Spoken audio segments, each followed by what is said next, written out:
Westerner Mary Ann, arriving in Phoenix for an Arizona vacation, is greeted by Joyce, who is wearing a typical Western squaw dress from the Arizona Fashion Council. After shopping in nearby Scottsdale, Mary Ann models her own squaw dress with mandarin neckline. Now, off to Camelback Inn, nestled in Arizona's Valley of the Sun.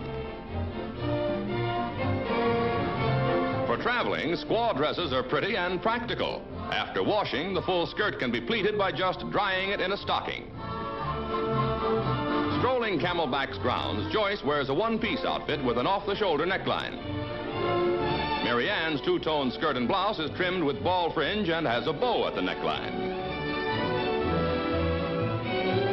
The call of the wide-open spaces beckons the girls to the corral. Mary Ann wears a typical Western outfit, frontier pants, cotton blouse, and Stetson hat.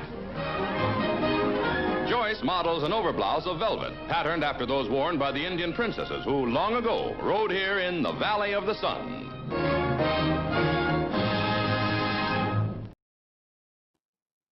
Well, hello and good evening, everyone. I want to welcome you to our spectacular, oh my gosh, Modern Phoenix kickoff that has so much more in store for you. Now, we've got a lot going on tonight. That's why we're starting we're starting this early, 5:15, because we've got a lot going on.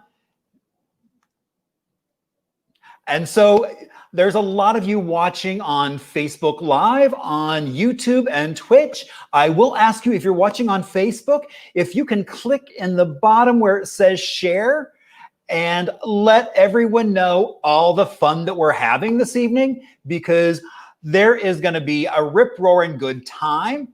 So just so you all know, we are going to, in just a few minutes, go on a tour of the Valley Ho, that iconic 50s Hotel Valley Ho that has been here, and with Ace Bailey, who's going to give us a great walk through some of that history right here in Scottsdale. And so that's why I actually showed that clip talking about the fashion and how important it was to Fifth Avenue, and how just kind of the whole scene kind of was exploding at that point. There was so much going on. So we have our tour in just a few minutes, and that'll last for about an hour. And then we're going to have cocktails, and we're going to hear from some really great folks. It's going to be kind of modernism in Southwest. We have Palm Springs on the line. We're going to have Tucson, Phoenix, and Tiki Oasis. It's going to be just a smashing cocktail, sopping up good time. And, so normally I would have a green screen behind me, but as you can tell, we're actually coming live from the Hotel Valley Ho. So that's going to be a lot of fun as we go down that path, as we explore the evening and let it unfold.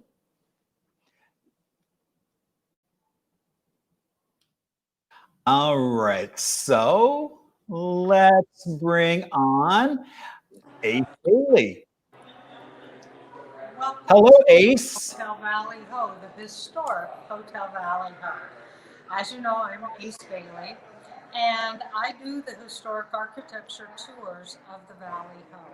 I've been doing them since 2007. The hotel originally opened on December 20th, 1956, and it reopened 49 years to the day later. The reason I like to start the tours here is because of these vintage photographs. I think it's very important for people to understand what the hotel looked like so they can fully appreciate this renovation, $83 million renovation that was done on the property. You can see that our outdoor eating area was very small. And as we walk around, you'll see how that's changed. This was what one of the restaurants looked like. We would have had two back then, a formal and a casual.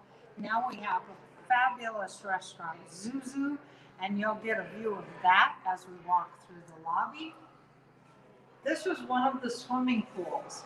What I really love about this picture is that they're having a fashion show. fashion was huge here back in the day.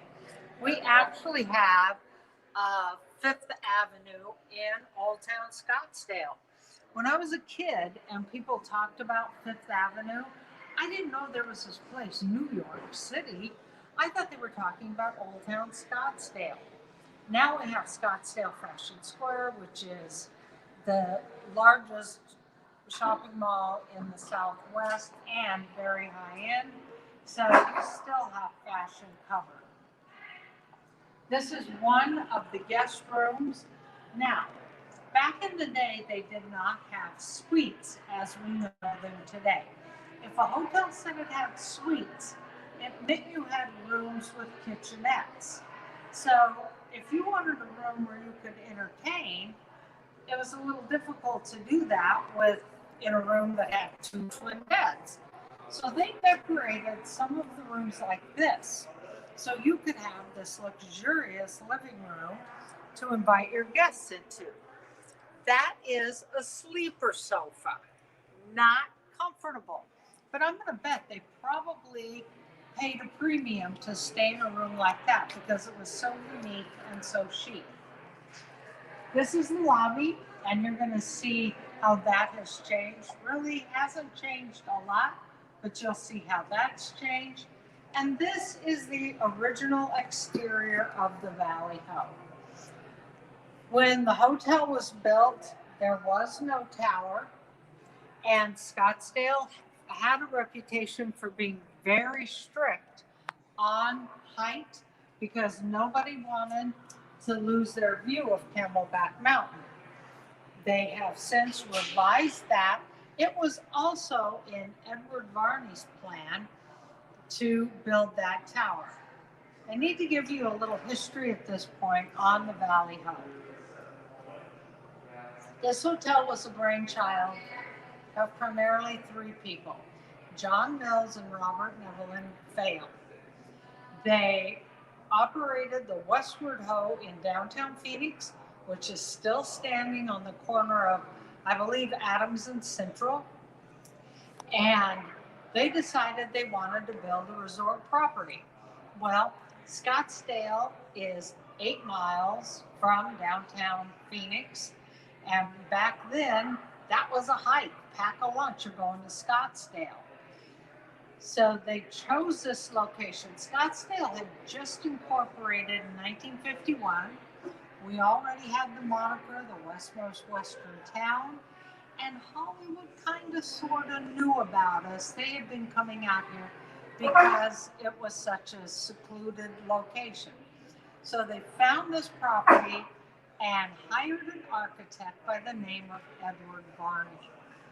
Contrary to popular belief, Edward Varney was not a student of Frank Lloyd Wright's, a disciple of Frank Lloyd Wright's. For all I know, he didn't even know Frank Lloyd Wright. But this was a very small architectural community. And these mid-century architects were mentoring one another. We know that for a fact. So they picked up a lot of ideas from other architects and incorporated them. And they all used pretty specific building materials. I'll talk about that as we walk along. So when Edward Varney designed this hotel, he did something very unique. This lobby is built over a basement. Basements are not common here because of our caliche soil. When they came in to do the renovation, not only did they find that there was this basement, but the basement had been substructured for a tower. And they found sketches and blueprints, and he had sketched a tower over this portion of the hotel that was never built. It's my theory, and it's only my theory, that he ran out of money because he did some very expensive architectural elements that, again, I'll point out as we walk along.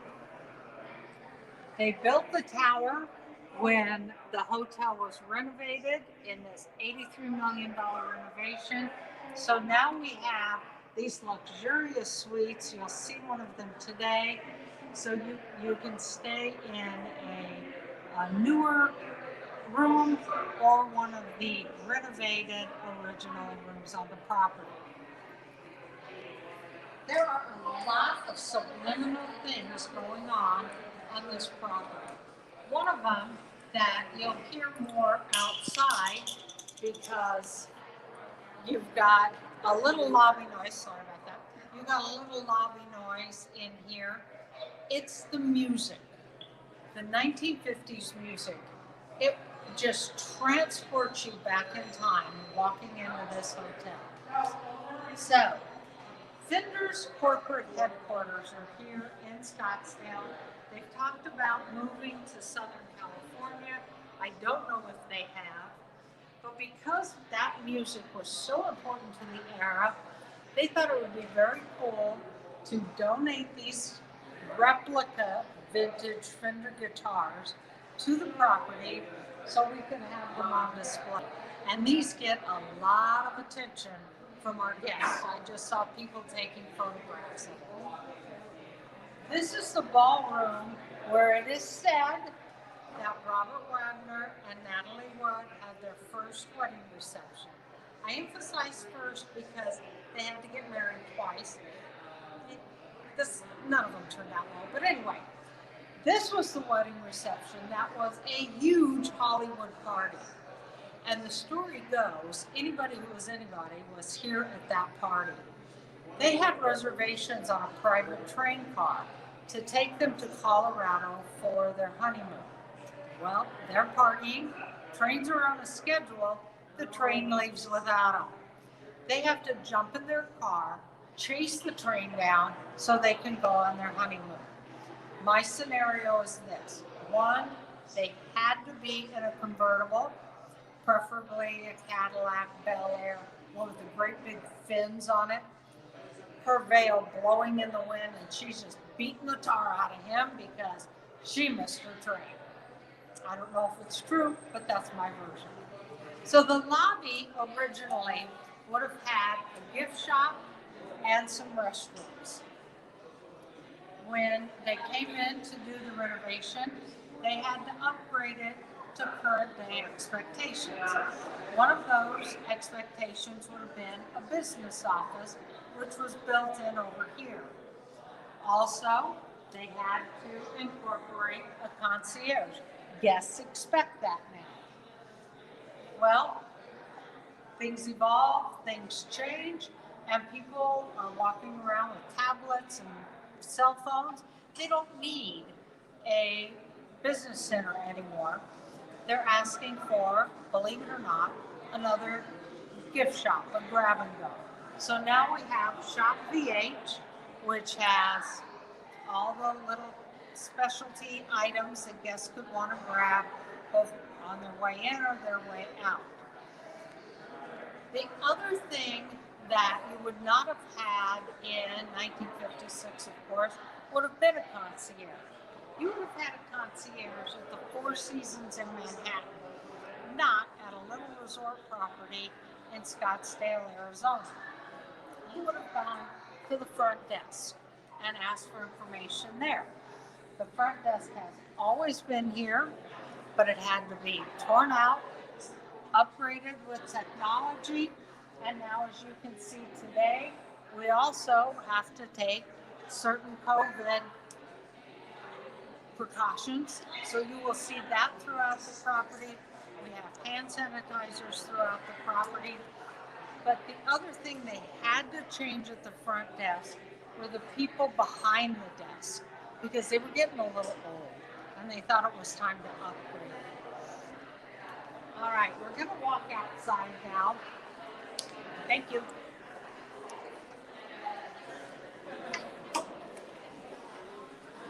And this is the main entrance to the Valley Home.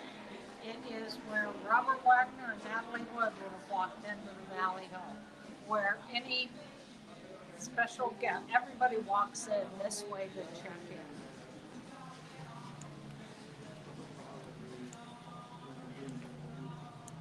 This stone wall over here here is all original to 1956. This is the original entrance. They did change the configuration of Main Street because when they were renovating this hotel, the owners went to the city and said, we want to close Main Street at the entrance to this hotel. That was a huge deal, but the city council allowed them to do it. So Main Street now ends at the entrance to this hotel, and they reconfigured the street. It now goes around to our back parking lot. When they did this renovation, they had to pay extreme attention to detail because anything new they added, they had to use a different building material. They can't fake it as being original. It's all new. But they used a building material very commonly used in mid-century architecture, just never used on this property. As a matter of fact, a building material that Frank Lloyd Wright used in the Gladys and David Wright house, as well as other properties. It was a favorite of his. And that is the unfinished concrete block. You'll see that in the ballet stand, over here in the Soho ballrooms, and those are all new to the renovation. They needed to add those ballrooms because they wanted to attract a larger corporate business to the property. So Edward Varney was I think, a very, very creative designer. This building, Building 1, is original. Now, those are 300 plus pound concrete panels that are on the balconies. You'll see them in the lobby. They are also on the overhang here at the entrance to the hotel. The story I was told, and I try to be very careful about what I know for a fact and what I don't know for a fact, but the story I have been told is that Edward Varney was fine with these panels on the balconies and in the lobby. But when he saw that someone had put them on that overhang, it was way too ornate for him, and he turned his back on this property and wanted nothing more to do with it. Whether that's true or not, I don't know, but it's a good story. The original rooms, concrete steel beam block construction. None of these rooms are interconnecting. They're very quiet. But if you have rooms side by each with friends or family, you have got to go outside to access the room next door. Now, Building 1 and Building 2, you'll see, both are right on the pool. So if you went out the front door, it's not very discreet to go to the room next door. Edward Varney would have none of that. So the panels, those white panels that separate the balconies and the patios, all swiveled. So you could walk out onto your patio, swivel that panel, and have discreet access to the room next door. Pretty cool. Now, I will tell you that they bolted them down for security reasons, so don't go trying it, but I think it's just a wonderful design technique to the property. Let's walk back into the lobby.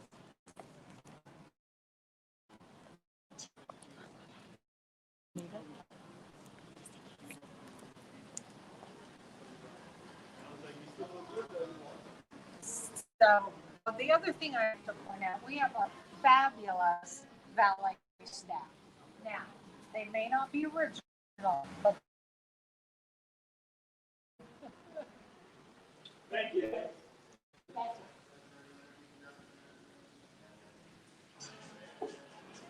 Okay. So now we're back in the main lobby of the hotel. when they renovated the property, this hotel had been through a couple of at least one incarnation. The Ramada had built across the street in 1968, I believe, and this hotel was Robert Fale passed away. Mrs. Fale moved back to Southern California, and the Ramada acquired this property. So when they acquired it, they did some dastardly interior upgrades. They flagstoned this floor, and they did a few other things. Fortunately, they did not touch or destroy the architectural integrity of this property. So when they came in to do this renovation, they had to rip out all of that flagstone to get it back to the original flooring. And anything that was damaged, they could recast and replace. Any of these concrete elements, any of these concrete panels up here, if they were damaged, they could recast and replace them. They just could not add any new panels to the construction. Another cool thing about this hotel is that the O has become the icon of the hotel. The O is in Valley Ho. There are little subtle things, like I said, going on here. This mobile, I have to remind people, is not an Alexander Calder knockoff. This was commissioned by one of our owners, and what he added to it, he made reflective discs that are on top of every one of those discs. So shortly, when those lights are shining on that mobile, you will see O's reflected on the ceiling, and you will also, you can't quite see them yet, giant O shadows on the floor. It's a little thing, but I think it is just magical, and one of the things that makes this hotel so spectacular. Certain things that they also were challenged with. They had to incorporate ADA requirements into this renovation. So that meant you had steps going up to the restaurant. So they had to incorporate the ramp, which incorporated beautifully because they also built that curved wall there. And now we've got this fabulous restaurant, Zuzu, with the Zuzu lounge area here that just flows right into the sit-down restaurant. The other thing that the hotel did not have was that fireplace, but it looks like it's always been here. What's interesting about that fireplace, you can see that it is a gas fireplace. That is heat-tempered glass in the basin. This hotel is all about reduce, reuse, recycle. That glass is very expensive if you go out and buy it. While they're doing the renovation, one of these bay windows fell out. Well, they took that bay window, they processed that glass. That's the bay window in the fireplace. And I think that's wicked cool. All right, let's walk on. I want to show you some of our guest rooms and also the outdoor area. One of the things that strikes me and that I really try to point out to guests is this hotel sits right in the middle of Old Town Scottsdale. We are on an extremely busy intersection, Indian School and 68th Street. You can come out here and hear the birds sing. It is so peaceful. How did that man know that designing this hotel using these building materials, this design, that not only would this hotel be peaceful in 1956, but the Scottsdale will grow like it has grown, and it's still a very, very peaceful resort property right in the middle of Scottsdale. I think that's magical. So this is building one. Building one is original. Building two is original over here, as well as building four. There are two other buildings. We're going to go into one of them, and they were built in 1958 because they realized shortly after reopening the hotel how popular it was. They needed more rooms, and they couldn't go back and build the tower. Again, another one of my theories, they ran out of money. So instead of trying to go back and build the tower and close the hotel down with the risk it never reopened, they just took all this property they had and built two more buildings. These are, on the other side, these are the cabanas for the pool. But you can tell by looking at them, because of the building material, these are all new to the renovation. So it's kind of easy to pick those things out. You walk along here, and like I said, it's just quiet and peaceful. Another thing I think is the reason this hotel was so popular when it originally opened was because of Robert, Neville, and Fail, the general managers, and they were the live-on property managers. They had their own apartment on property. And they had connections in Hollywood. So we're going up these stairs. The other thing I want to point out briefly are the railings. This triangular shape that you see in these railings, this is all original. Because we got historic designation, this is all grandfathered in, thank God, because it would be a shame to have lost these elements. So Robert, Neville, and Fail had worked in properties on Catalina Island and things like that. So they were very well known in Hollywood. When Hollywood found out that they were going to be the live-on property managers of this resort property in Scottsdale, Arizona, they started coming here. I'm going to take you in to a terrace suite. Let me just point out, you can see the original building ends here, original building material. Over here, it's all new building material.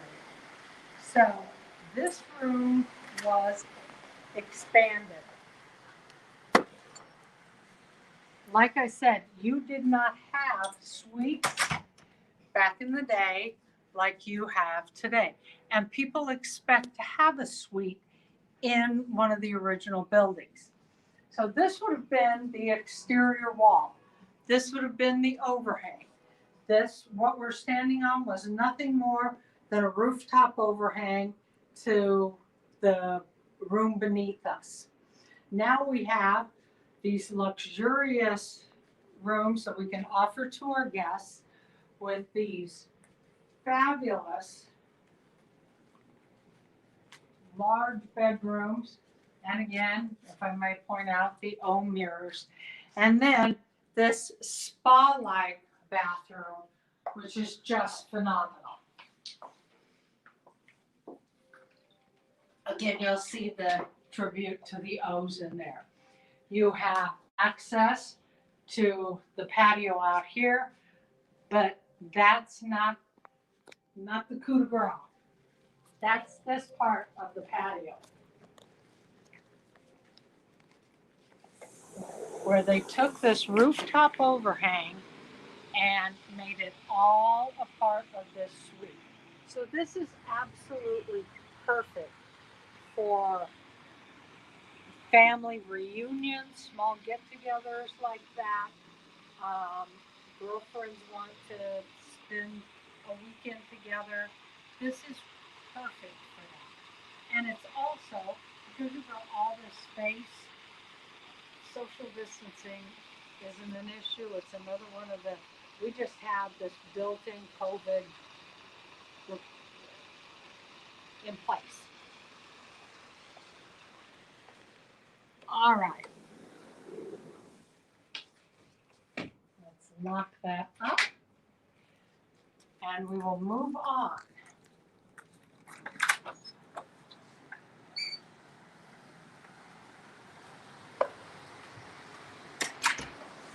So the next building I'm taking you to will be Building 6.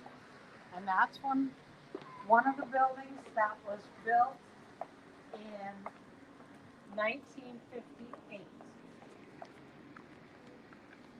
On our way there, we are going to walk past a building that I rarely include in my tours, Building 3. And that's because, as you will shortly see, Building 3 is all new to the renovation. So if you look up at the balcony, there are no panels, none of the 300 plus pound concrete panels, but it opens up onto this beautiful courtyard with this wonderful fountain that takes all the traffic noise out of play. It's just peaceful and wonderful. So the concrete block construction, the rooms are identical to the rooms in the original buildings, except instead of having exposed brick in there, you would have the exposed concrete block. And that is the only difference, which is pretty minor.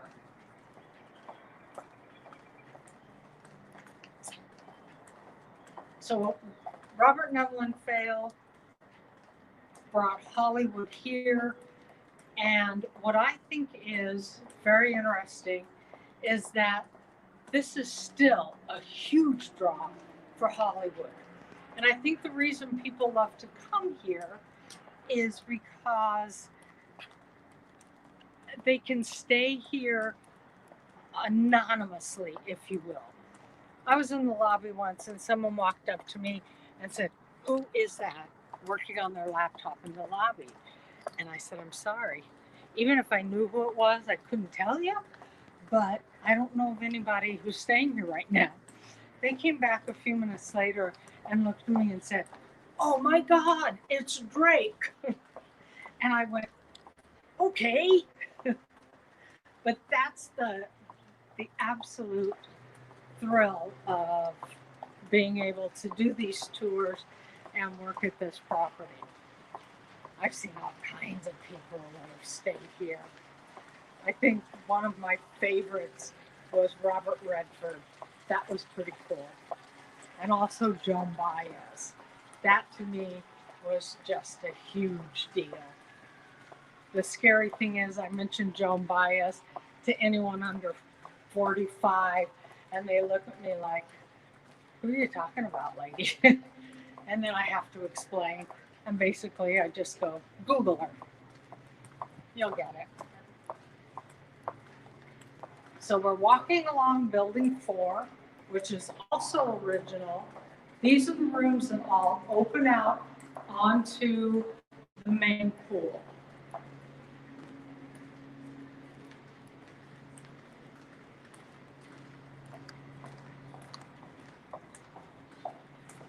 And these rooms here, Building 7, also original, but what they did is converted the rooms into meeting spaces.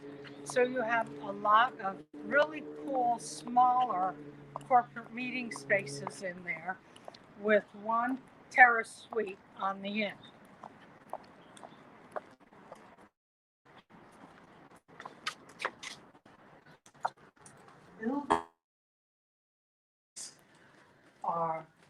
the only two buildings with interior corridors.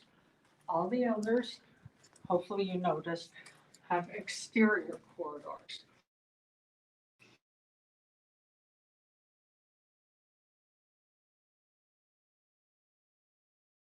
And rooms off both sides, they got more bang for their buck. The room we're going to go into now is a studio plus, I believe they're calling it. This is relatively, the plus is a new addition to the hotel.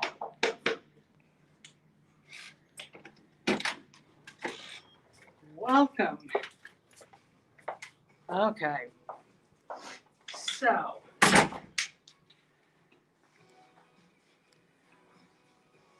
if you remember, I said that some of the rooms had kitchenettes. And I assume that this would have been one of the rooms that had a kitchenette because it is wider than the other rooms, the standard rooms that we have. So you have this bathtub now, and then you've got these great curtains that will come around if you want the privacy, and if you don't, you can just pull them back, and there you have it. I will try to latch this, but I don't think we have the time for that, so I won't. We'll get that when we leave. So you've got this room. It's extremely large. All of our rooms are large. When we originally renovated the hotel, we brought in an interior designer that kept one foot firmly planted in the present with subtle salutes to the past. So the tile, reminiscent of terrazzo tile, very popular mid-century interior design. The black and white carpet, reminiscent of the little black and white floor tiles. She also used Formica. This was a solid Formica counter. And we did a second upgrade. They're constantly working on this hotel and upgrading it and making the rooms that much better. And I keep wondering, can they get any better? She came in, different interior designer, and she did this wood and then added these countertops in here. And then the other thing that she did was very Frank Lloyd Wright-esque, and something I'm remiss in having not pointed out sooner.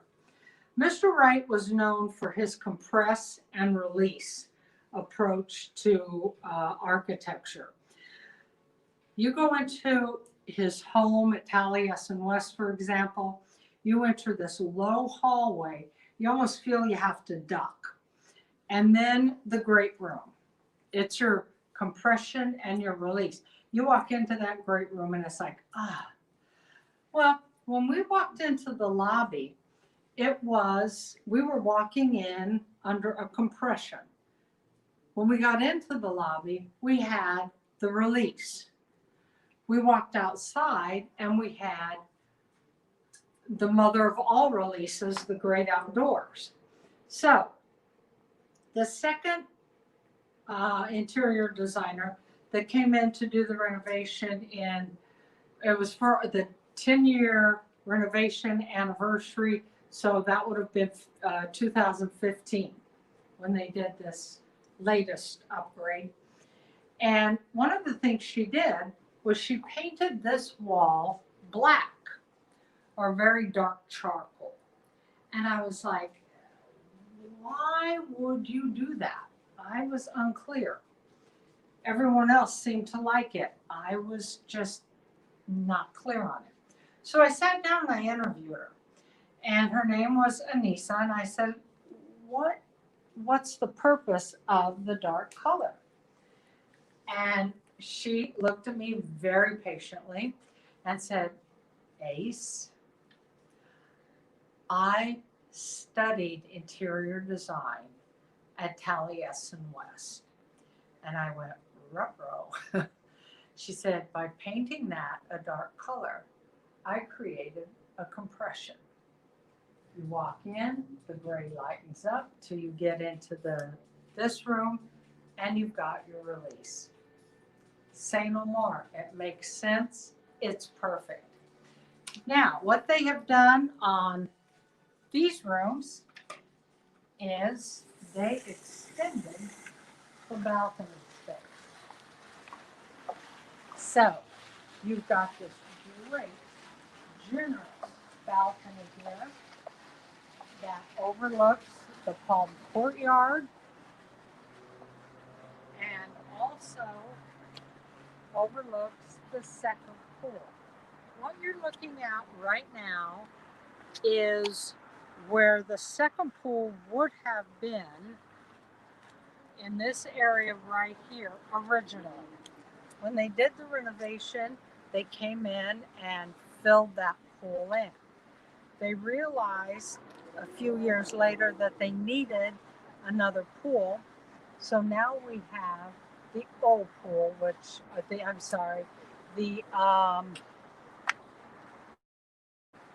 forgot what it was. Oasis. The Oasis pool. Thank you, the Oasis pool. The other thing that I think is very cool that's happening tonight is where they're setting up for an event. This property is fabulously situated for outdoor events. So any sort of precautions that need to be taken because of our outdoor space, we've got the ability to do it. If you follow me, I will give you a glimpse of the Oasis pool. And then we'll also have another view of it from the rooftop, which we're headed to shortly. So you've got this little round water feature here, which unbeknownst to us, turns out that it is a great little pool, wading pool for kids. So that's pretty cool as well. All right. The other thing that they had to do with this renovation on these rooms, one of the things Ramada did, they came in and drywalled over this fabulous exposed brick. So all of that had to come out. I mean, these gentlemen really, really put their minds to making this a impeccable renovation to this property. Ready to head up to the roof? Let's go.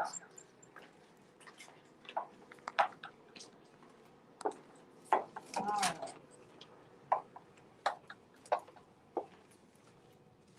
We're going to go back down these stairs.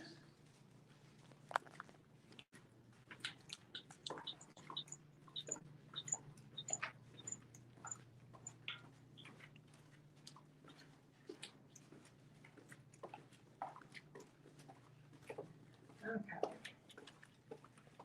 And we're going to head out past the Palm Courtyard up to the rooftop.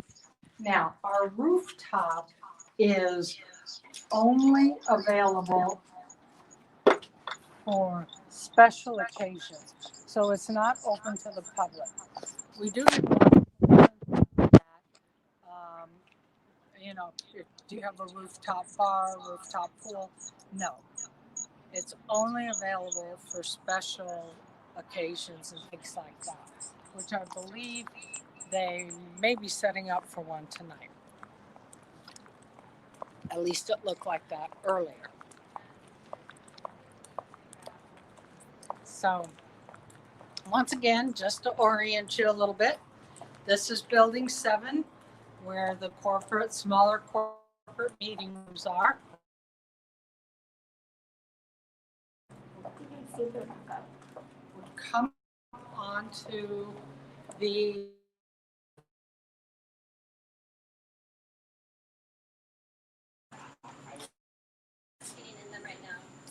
okay. So we've got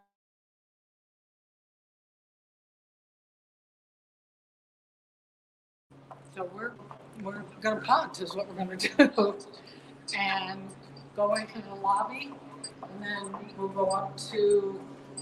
Why don't we go up to one of the penthouses, or not the penthouse, but one of the condominiums. Sorry, the penthouses are all privately owned. That was a slip. We don't tour those ever.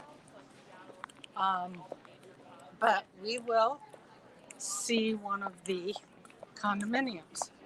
So this again is our fabulous outdoor area, and you can see how people can use this outdoor eating space, how it's been enlarged since the renovation, and perfect for social distance entertaining.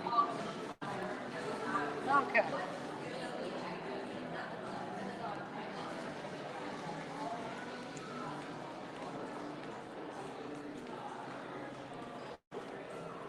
So,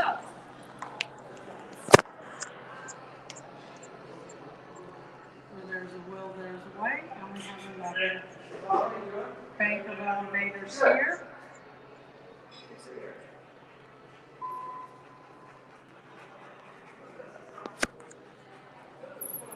I'll let you guys go ahead. Thank you. Okay, so we are going to 4.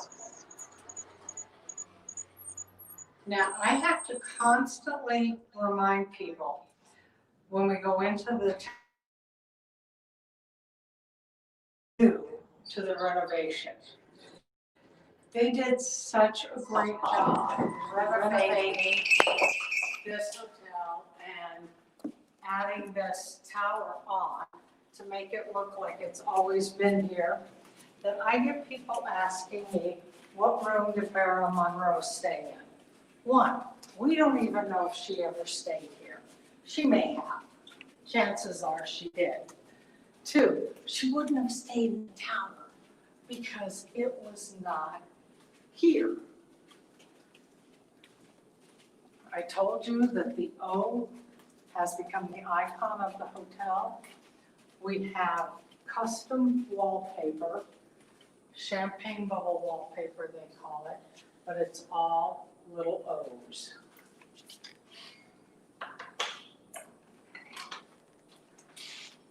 Okay, welcome. So this is one of our condominiums. The condominiums, for the most part, are 2-bedroom. They do have a lockout. So this would be the single bedroom lockout over here.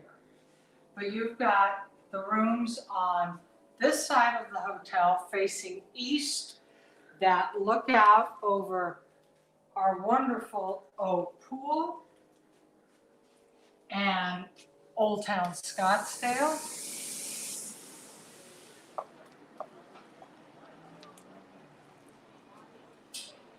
So just a very peaceful place to sit and relax in the evening and look out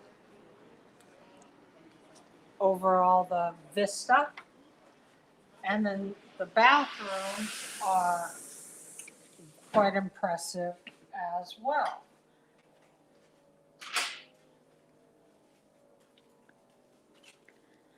So in here, you've got the giant shower, the walk-in closet, washer dryer. So excellent for extended stay, and the water closet. When they built the tower, they didn't want to make these rooms feel really small. So the interior designer did not want to have a wall here. This was her solution to having a wall. TVs that swoop. And she was a huge fan of Paulo Solari. So there's the Solari tile on the back of the TVs. Paulo Solari, in case you don't know, was a student of Frank Lloyd Wright's for about 18 months before he was asked to leave Taliesin West, and he went out on his own. He has his home at Cosanti, and they also, Public Art, built the only bridge that was designed by Paulo Solari that was ever built. Not the only bridge he ever designed. He designed hundreds of bridges. I've been in the archives. It's incredible. They were so futuristic. But at the waterfront, we now have the Solari Bridge. If you haven't been up there to see it, you should go. Because basically, it's like a giant sundial in reverse. The sun shines through the two pylons, and exactly solar noon, it illuminates a red line that goes across the bridge. All right.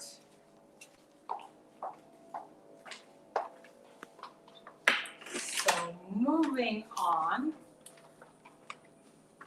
do we want to go to the spa? Do you think? Okay. We're going to go to the spa level. The other option would be to we're going to go to the spa level. Okay, perfect. All right.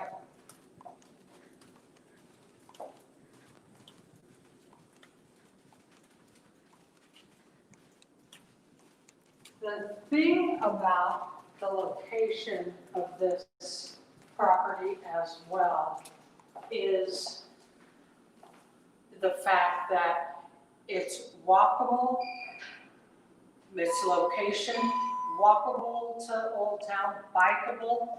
We're right on the canal, and the canal will take you on trails that will go from here all the way north to North Scottsdale. Also, you can go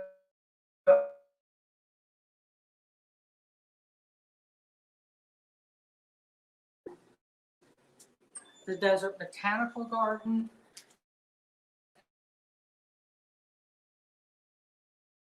Tippytown Lake. Sorry about that, lost my train of thought.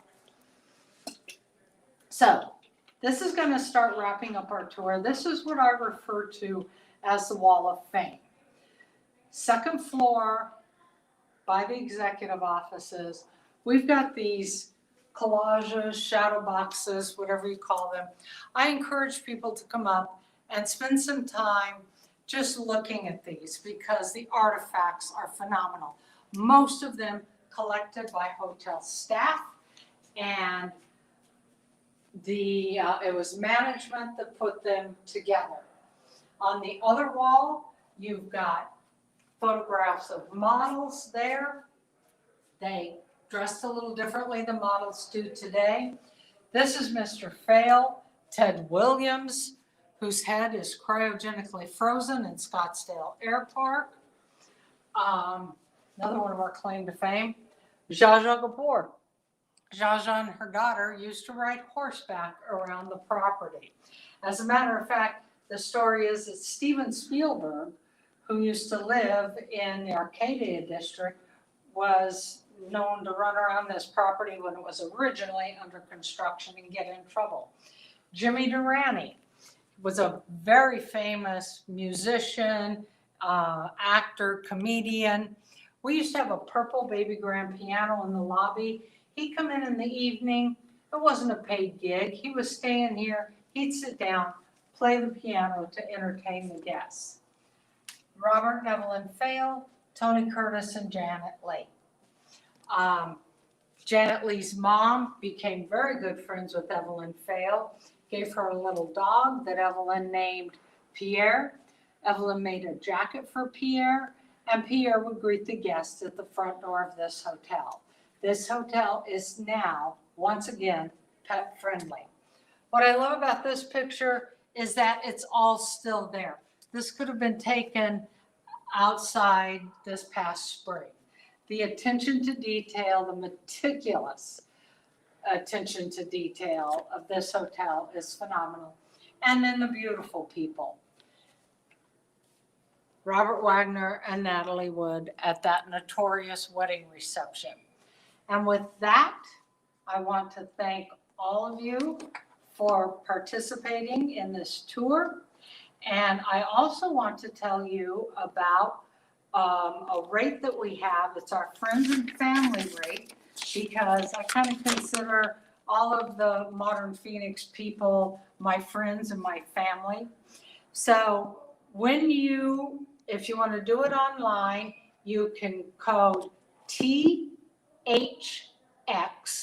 neighbor is spelled out, or if you call, ask for the Thanks Neighbor rate, and the rate is $159 Sunday to Thursday, or $199 Fridays and Saturdays.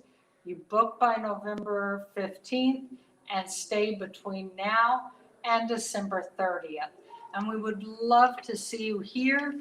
If you want more information on spa treatments or anything like that, please go to the Hotel Valley Hill website and you'll find all the information you need. And if you don't, just give us a call. You will get an actual person that answers the phone.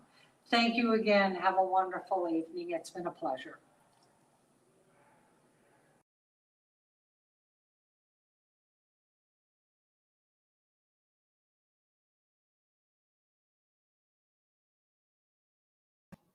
Well, welcome back to my lovely suite.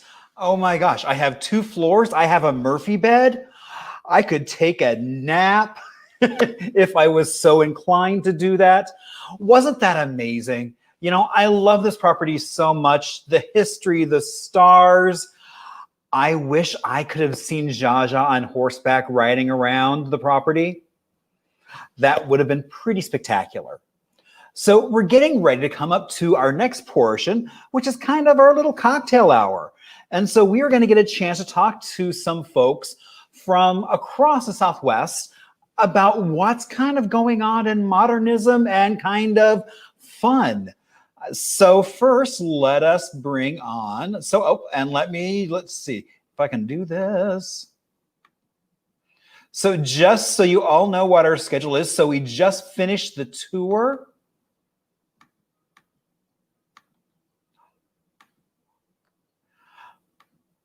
All right. So we did the tour, and so now we're getting ready for cocktails and modernism. And then at 7 o'clock, we have Arizona History Happy Hour.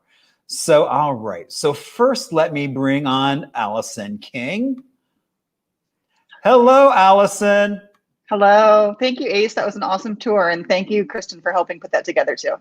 I know. It was so much fun just kind of sitting here lounging in my suite as I'm walking around property. Yeah. So Alison, so tell us a little bit about what's going on with modernism from your neck of the woods. Well, the most recent news that we have for you is, of course, we took Modern Phoenix Week online 100% for the first time ever. This is the second time we've tried to reschedule the event, and I just didn't want to go and take everybody another 3 or 4 months into March and have everybody waiting for all the events and the tours we had planned. So we decided that after much deliberation, after much internal deliberation, that we were going to take it all online and try to do as much as we could, with the exception of the big home tour, which would have been such a production, and with the social distancing and all the unknowns, we just thought it was probably best to wait on the tour. But we were able to then recover so many of the events we already had planned and offer them in virtual format, with not a huge loss in terms of the energy or the ability to communicate the messages that we wanted to do, and the added benefit of then being able to bring in people from out of state and to have an international audience, and to then add new programming as well. So I took a look to see where some of the gaps were, and we added a few more speakers that we hadn't originally planned. and put together just a whole kind of rebirth, I guess, of the event. And everybody's been so supportive of the conversion. You know, when I first announced it was going to be virtual, there were a lot of eye rolls and groans, and everybody's like, "Ugh, more Zoom, right?" Yes. This is what we get. This is where we're at. This is where we are. This is 2020, right. And we're just going to go with the flow. So luckily, I've been getting tons of Zoom experience through teaching college. Obviously, I do it every day now, 4 hours a day. And it's really no big deal. So we're just going to run it like a classroom and have, you know, our programming and just do some fun things. Very good. Yeah, no, I think it's kind of exciting to see all the, I mean, I noticed that we had somebody who was visiting the tour from Florida. So that's one of the perks of going virtual is now people can drop in from anywhere, which is really a lot of fun. All right. A native country might have not seen her talk before, so they're dialing into America to hear one of their own. So exactly. I mean, and I just kind of love that there are so many people coming on. All right. So then let's see. Let me bring on Deborah. Hello. Hi. Welcome I have with me Richard. Good to see you again, Richard, as well. Hi, Alison. Hi, guys. Hi. So tell us a little about what's going on in your world and where is your world? Go ahead. Palm Springs and Modernism Week, which is like everything else. Hello, Zoom. We love Zoom. You got to learn to love it. Yeah. And it's been fully embraced. And Modernism Week virtual is the fall preview event. It's normally been many people coming, but now it's all virtual. And we've recorded 2 different presentations. One is Mod with a Twist. That is our take on everything mid-century modern. That is 5 10-minute presentations that we lovingly create and do. They're quite fun and always wildly informative.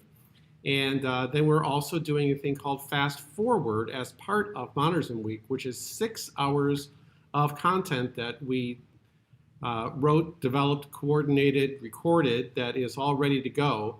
That is all about design guidelines for the city of Palm Springs. More than just design guidelines, though. It's all about educating the community on the importance of preservation, but also looking forward. How do we make sure that the architecture we're developing today will be worth celebrating in 40 years? We're trying to definitely, we always talk about the Williamsburg syndrome, is we don't want to be churning butter 40 years from now.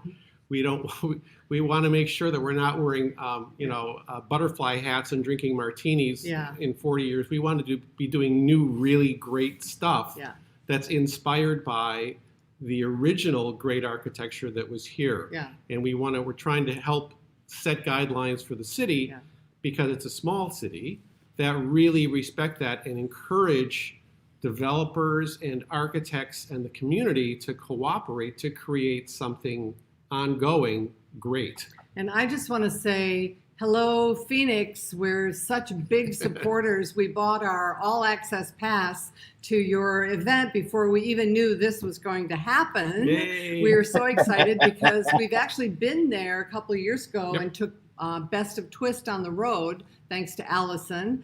And we had a great time. In fact, the earrings I'm wearing today are Heidi Abrahamson earrings that I bought at one of the stores where the party was, Alison. So we had a great time, and we love going back there in person someday. Soon. Exactly. So all of the events that Richard just mentioned are available at modernismweek.com. And we can put that in the chat. It's very simple. And it has the information for the October preview and then also what we imagine may be a virtual event in February as all the big knock your socks off modernism. There have been some very high production value home tours done as part of the fall preview. Yes. So part of you buy the tickets, you can watch them over and over again. But some very high quality, the signature home tour, which was always the thing that sold out first on the website, has been shot quite extensively and quite beautifully, with the owners being interviewed about their houses, and it's a pretty spectacular. The content is all worthwhile, you know. It's especially if you're all nerds like we are about this stuff. It's all of interest. And I will have to say, Alison, I was most impressed with the lineup of topics and segments that you had pulled together. We have far fewer in our October preview. So one of the things we've been really doing is trying to attend everybody's events to see how they're doing it, because we're all learning. We're all in the soup together on this. So anything we can do to support you. We've been trying to share your social media postings, and we're all very excited for you. So kudos to a great job. Well, thank you. We've always been the little event. Good. You have been the little event that we loved. Yes. So what are the dates? What are the dates specifically for the Well, fall? as luck would have it, the ticketing site modernismweek.com went live at noon today. And then you'll be able to watch these, anything you buy a ticket for, through the end of November. And you can actually purchase tickets, not just today and not just for a week, but on through that time. So I think ticket sales are actually completed the end of October, and then you can watch any of the events online until the end of November. So we're feeling it out as we go along. We're not quite sure how it's going to all happen, but we're just trying to help support one another events. Yeah, and a lot of these events also support the larger community. Absolutely. Too, right? Yeah. Absolutely. And, you know, we've been doing Docomomo and Phoenix Modern, or Modern Phoenix, and Mod with a Twist, and Fast Forward, and all of the other things. And Marshall, you might be interested to note that we are doing kind of a happy hour cocktail party thing. Maybe not as informative as what you're doing, but it may give you some ideas if you attend. Yes. We're kind of like, I don't know how this is going to happen, but we'll see. If you go to modernismweek.com, there's kind of a sizzle reel for each one of the events. Yeah. So you can get a little taste of what's going on. Speaking of sizzle reels. I was going to say, I'm like, speaking of sizzle reel. You're making me jealous, guys. I wish I had a sizzle reel. We can help you with that. We got lots of time on our hands. We're making all kinds of stuff. You have some pretty good sizzle graphics, I'd say. Oh, well, thank you so much. It's one of my favorite parts of doing Modern Phoenix. It's great. So do you want to watch Twist or Future Forward? Let's do Twist. I think it might be more appropriate first off for the Modern Phoenix crowd. All right.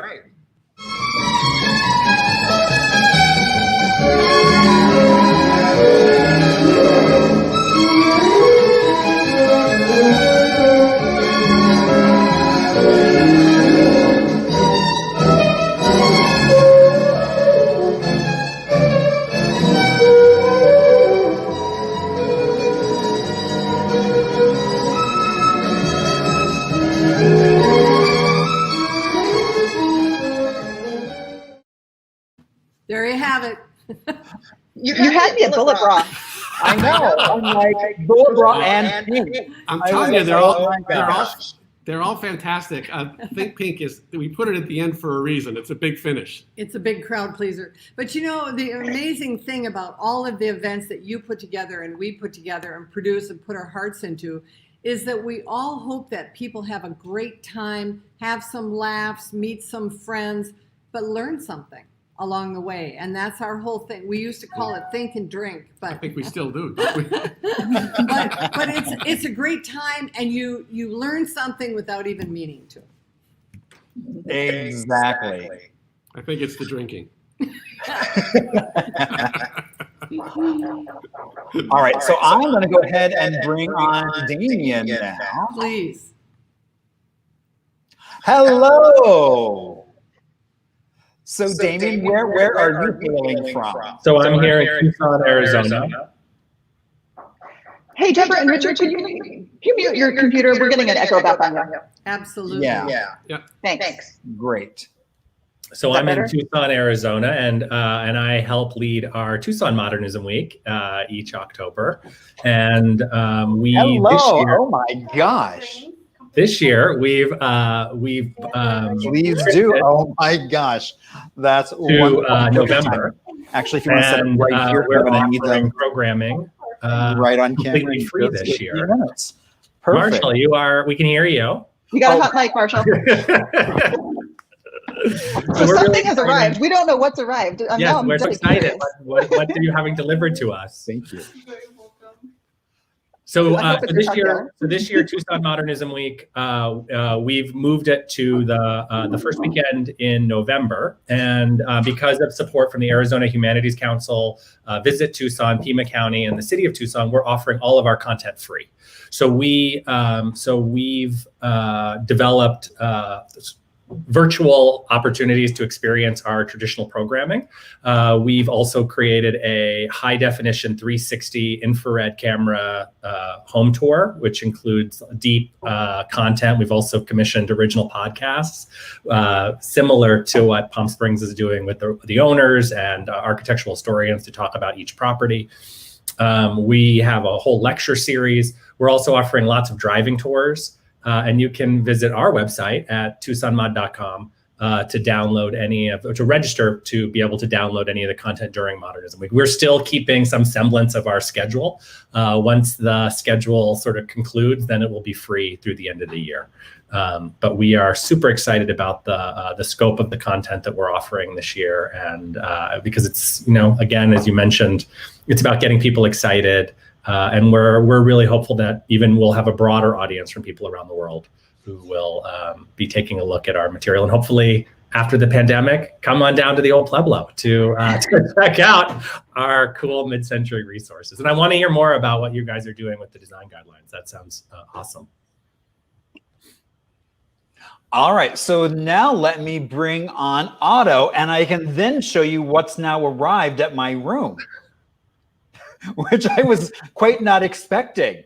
So Otto will appreciate this. So this just showed, trying to figure out where the camera is. There we go. So this just showed up, a lovely cocktail. I wish that happened at my house. Good. I'm glad it's not empty, Marshall. I'm glad it's full. Not at all. PJ treats me well, so. So that is a Arizona Tiki Oasis mug from 2019 that you have there. Indeed. And that's the tiki that's by the swimming pool right now, but it used to be in front of Trader Vic's. If you rotate that around, yeah. And he used to have a full face, but he's sort of rotting from the bottom down. So now he's buried up to his nose. Getting old is delightful. Yeah, it's authentic. It's classic. So hi, I'm Otto from Tiki Oasis. And, as you know, we have two events. We have the San Diego event. We have the Arizona event, which happens in April in Scottsdale, which is the best weather that Scottsdale has, right, in April. So we had to postpone this year's event, obviously, to October, which is also pretty good weather, I think. But now we've had to cancel that, and we're going to have a virtual event. We're going to have a shag party because, for our event, we make mugs. We make event mugs. And we already had in production a shag Tiki Oasis mug. It's really tall, so I have to, hold it really far back. And it comes with this cool little insert that has a picture of the mug on it, So it's kind of cool. And it comes in a box with the logo printed on it, and it's Arizona Tiki Oasis 2020. So we went ahead and gave these mugs to the people who had bought into them for the event. And now for next year's event, we're going to have a different shag mug. So tickets for next year's event are on sale, and the hotel rooms are also on sale. And if you go to our website, aztikioasis.com, you'll find that.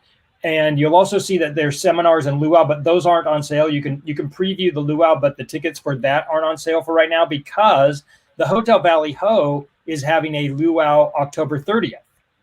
So instead of our event this year, Arizona Tiki Oasis event, we're going to have a virtual online shag party, and the hotel is simultaneously going to have tiki events at the hotel. So anybody in the area who's not doing anything on the 30th should drop by Hotel Valley Ho and celebrate an early Halloween. I think you have to go to their website or Eventbrite.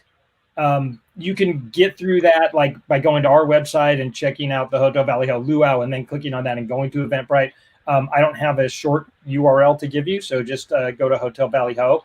And our website, where to find the Shag Party, is tikioasis.com and then aztikioasis.com to keep up on our event. And our event will be happening. It's scheduled, the full event, for next April, and that's April 23rd through 25th, 2021. So isn't it so weird to be planning that far out? Is that just... Yeah, it's really weird because normally, I mean, if I had an event in October 30th, I would be like going crazy right now, like planning everything, right? And receiving phone calls and receiving emails and, you know, making phone calls all day long. You know how it is. Everybody here knows how it is, right? Yeah, it's weird. But like somebody said here, you know, it's kind of cool. The virtual events, at our San Diego event, we had a virtual event and people can join from all over. So people from across the country that would normally have come to our event could still come, and they could, you know, say hi to people and you know, they could do a little online shopping, and we had some seminars and we had some DJs, you know, so you know, that worked out pretty good. I think the virtual event, and you know, we went down to the hotel and we had an art show on display, and people could pick up the mugs that they had bought for that event, and you know, we put out a little program, you know, of like some of the stuff that was happening to some of the advertisers and stuff. So, you know, little combination of a little bit in person and a little bit virtual, but we're hoping, we're thinking, we're planning that next April will be fully in person. I think the Hotel Valley Ho is doing a great job of their social distancing program right now, and mandatory masks always on their property. So we have their support. I think they have the support of the city of Scottsdale. And so I think we're going to go for it in April. Mm-hmm. Yeah, I've been impressed with how much the Valley Ho, it's like I've been coming here weekly for the happy hour to pick up the cocktail, and everyone's fully masked. They've got little dots on to tell you they've gone through a little health screening before they even started work. So you feel completely safe. That's great. That's awesome. Yeah. And you know, our event in San Diego, you know, about 100 other groups, 100 hotel rooms joined us, and 0 COVID cases resulted from that, you know, so we were all very safe. We had masks, you know, so, you know, you can make something work if you put a lot of effort into it and people abide by the rules, you know, it can work out. Exactly. And that's the whole goal, is that as we come out of this, I mean, I think it's interesting that there will probably always be almost now like a virtual aspect to a lot of things. Absolutely. Yeah. For people that, you know, can't travel, maybe there's some kind of restrictions, or, you know, maybe they're not in perfect health now and traveling is a lot more difficult for them. They can still come, they can attend, you know, or, you know, the way we did it in San Diego is our virtual event was also televised on the TVs in the hotel rooms. So the hotel broadcasted out to one of their channels.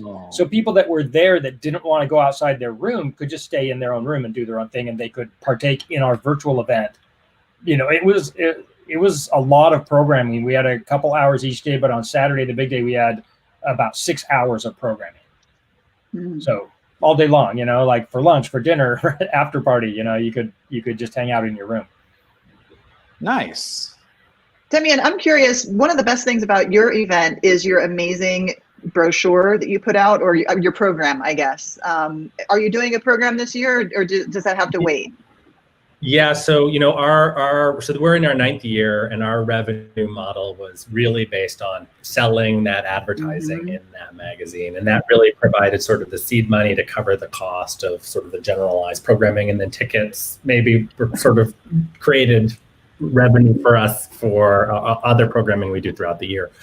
Because of the impact of COVID, especially on small businesses, hotels, restaurants, primarily the sponsors who traditionally support our program, we decided that it would be advantageous. So as part of our program, we commission original scholarship each year, at least 4 articles on designers who were working in Southern Arizona, either architects or fashion designers or artists. And we still commissioned those original articles, which we'll publish online. But we're honoring all of our sponsorships from last year into this year on our website, but we're not printing the catalog this year. So I think we'll probably print a double size next year and include all of that awesome content, because they really become a compendium of the amazing craft that was going on in Southern Arizona in the post-war era. Yeah, and the scholarship is so important. I mean, and that's the best part that I love about reading it, is I get to learn something new and a little tidbit from an expert. And what I think a lot of people don't realize about the way that you and I do tourism is that somebody unmuted. Oops. I did, because I wanted to commend you when you're finished. Oh, okay. If you can mute it. Thanks. Okay, because we're getting feedback loop and it's coming through all the mics. What a lot of people don't realize about some of the model, that the way we run our events too, is the scholarship is kind of happens, and it happens invisibly, you know, and it's happening behind the scenes. And that's, I think, for a lot of us who are in this business too, that's what drives us, is the pursuit of the story, so that we can go out and find the story and hunt it down and then bring it to you like a beast, right? Like a big hunk of meat that you can sink your teeth into. And to, you know, all this stuff that we've been preparing the last 3 or 4 years, and all these secrets and things like that now finally get to be revealed. And it's just a really cool process being on the scholar end of it to be able to do that. I mean, we love the hunt for, you know, those unrecognized artists and craftspeople who were active here. And, you know, we've really, as an organization, tried to highlight women and individuals who come from underrepresented communities, because I think we all sort of that image of like the Mies van der Rohe, sort of white, you know, glassed architect, and sort of there were so many other people who were adding to the intellectual constellation of our communities, and their stories are often forgotten because they weren't at the forefront. They were sort of in the background, but they were providing an important framework and an important foundation. And so we really try hard.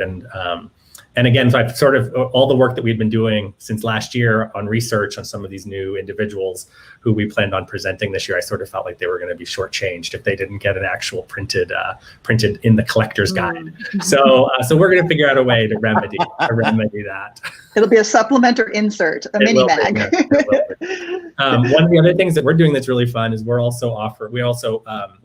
with a videographer who is meeting with some of the classic bars that still are operational from the post-war era, and they're spending time with the bartenders to learn how to mix some of their favorite drinks, including at the Hotel Congress in their tap room. They have a bartender who's been there since 1952, and he got off the train in Tucson, walked across the street, got a job, and he is still there. So he's pouring and teaching some classic mid-century cocktails that I think will be the most authentic we'll be able to get. So that should be fun too. Nice. Now, Damien, I also realized we have a video from Tucson Modernism that we should probably show. Sure. All right. So everyone hold on tight. Let's watch another video.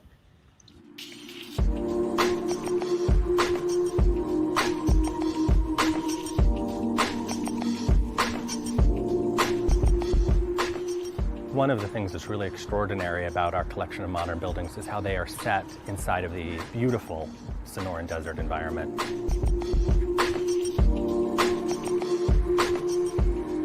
Tucson modernism is unique. After World War II, the population in Tucson transformed. In 1930, the population was about 30,000, and by 1960, 225,000. Wonderful urban infrastructure, libraries and banks and public and civic buildings were all constructed in this wonderful mid-century modern style that we have an opportunity to celebrate during Tucson Modernism Week.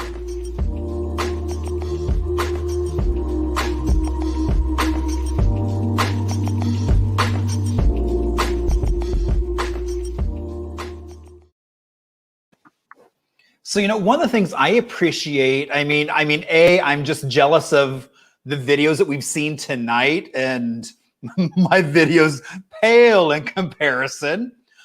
But I love the idea that, as we've talked about, like that mid-century modern idea, it's not just even the buildings. but it's the colors, it's the clothes you're wearing. I mean, there was so much in terms of just the design, the style. And that's one of the things I love about the different modernism events, is that it's multifaceted. It really looks at so many different genres of that mid-century appeal. I mean, and even the whole tiki thing, I mean, that's a whole other kind of appeal. I mean, as I'm wearing my Isles of Sandwich jacket. Is that like Earl of Sandwich, but Isle of Sandwich? Isle of Sandwich, exactly. So well, it's like the hot ticket right now for fashion in terms of tiki wear. In your video, Damien, too, one of the important things that you've done down in Tucson is start to codify the language of Sonoran modernism. And then what Deborah and the Palm Springs folks and we in Modern Phoenix have been trying to codify desert modernism as well, to make sure that the media knows what to call it. And, 10, 15, 20 years ago, a lot of people who were journalists didn't know what to call it, and they would, call it different things. And we have a problem here in Phoenix where people call our style Palm Springs style, and it's not. They're different. And so, although we each have our own little subculture going on, we're teaching the media how to represent ourselves in our little own microcultures. Can you speak a little bit to that? Yeah, I think, I think so. In Tucson, I think, well, first of all, I think that Southwest really has some of the very best modern design in America, probably outside of Chicago or New York, because of the environment. The architecture was such a strong response to the extreme climatic conditions. And so you get this hyper exuberance because there was a need for shade. So it really was, it wasn't just ornament, but it was actually functional. And in Southern Arizona, the material palette drew on locally sourced, a lot of it burnt adobe and vernacular building materials that were sort of meshed into this sort of modern idioms to create this very beautiful and sort of earth-toned, distinct quality. And you see it up in Phoenix too, and you see it in Albuquerque. And I think collectively, the Southwest is really, the premier place in America, because they are distinct, and also our landscape allows them to sort of flourish, and they become these jewels inside of our urban centers. They're not surrounded by trees, and they're not covered by vines or overgrowth. You really see them because they are just how they sort of sort out and play in our urban landscape. And so I think we are collectively just doing such incredible work to bring that attention. And I hope in the coming years that there really will be more focus on that idea of American regionalism and how we really have something remarkable that we collectively all recognize, and we've been working very hard to celebrate. And I think people are finally starting to pay attention, but it's because of everybody, right? I mean, it's right. I'm insanely jealous of your burnt adobe modern architecture. It blows ours away. I mean, we've got some here in Phoenix, but your quantity and your quality is far beyond what we have here in Phoenix. And it's so Tucson specific, and you really feel like you're in that place because of the materials. Well, and we also had, there was also something that we sort of stumbled across over the last year. There was a paint company, Pioneer Paint, which was based in Tucson. It had been established in the 30s, and they were one of the first companies after the war to really pioneer latex paint that was really structured for the desert. And they were a major hub of painting color, and they had outlets from California, all over Southern California, all over New Mexico into West Texas. And they had these incredible desert palettes that were created by artists here in Tucson that were designed to enhance and sort of, mesh with the desert environment. And I think those colors and that sort of those ideas and those stories, I think we really still have a lot of work to do to sort of flesh out sort of how we came to these amazing and sort of distinct qualities that are, synonymous with our communities. Well, and I think that's one of the things. It's like when you talk about the architecture in this landscape, it's also those extremes that kind of push people to look at architecture in a different way. Suddenly wanting to get inside, natural light indoors, but without necessarily letting in all that heat.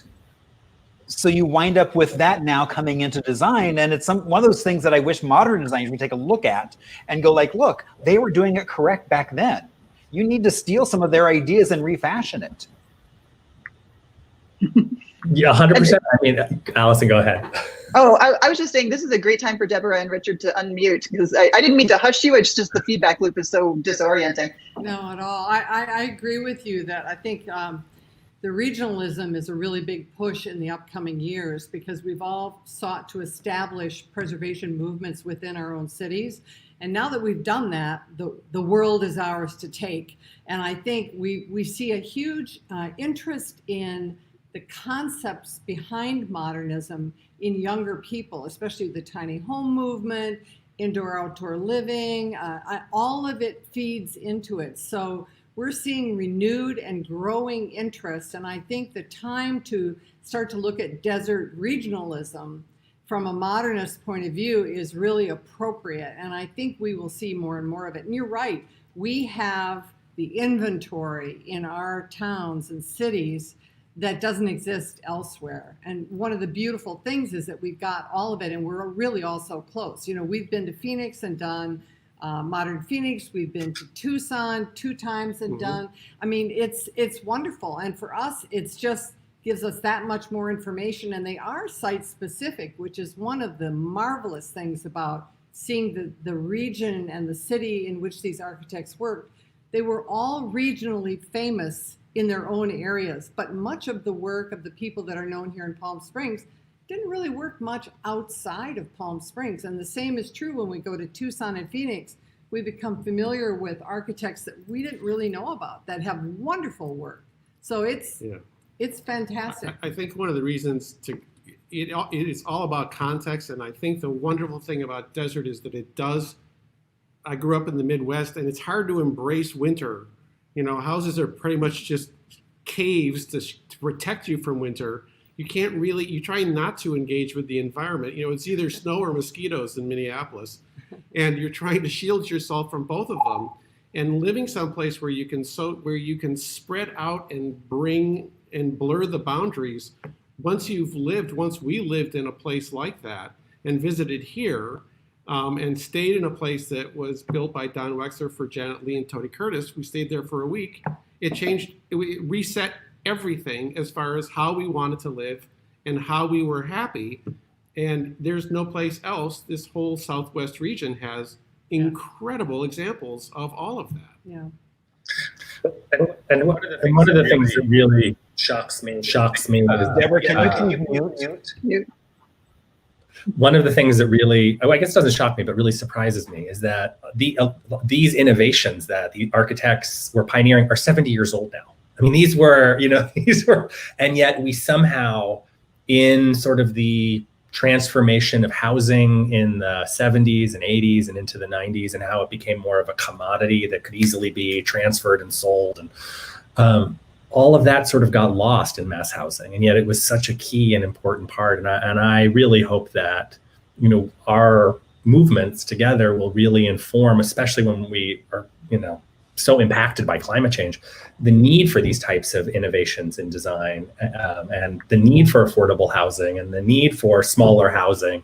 We don't all need, 6,000 square foot modernist palaces. Sometimes 1,500 square feet is more than adequate for a family. It was in the 1950s and 60s. And I think looking back to those lessons really can help inform a much stronger and better future. I have 2 trivia tidbits for you, actually, before we transition to trivia hour. First of all, I live in like an 882 square foot house. It's as small as a New York apartment. It's really tiny for the 3 of us, but we love it. And because of the way that it's designed, it makes it completely, gracious and tolerable. But trivia for you guys who are in Tucson and Palm Springs, which architect do we know has built work in all 3 of our cities? He's a famous one, so it's not obscure. Is it Frey? Not Frey. Kessler? Is it? Not Kessler. Haver? Not, Haver's done 2 out of 3. As you'll see in my talk tonight, we're going to talk a little bit about Tucson. It's William Kreisel. Well, it makes sense because he was so wildly productive. I think he's responsible for over 250,000 units of housing or something. You know, it's insane. He was Johnny Appleseed.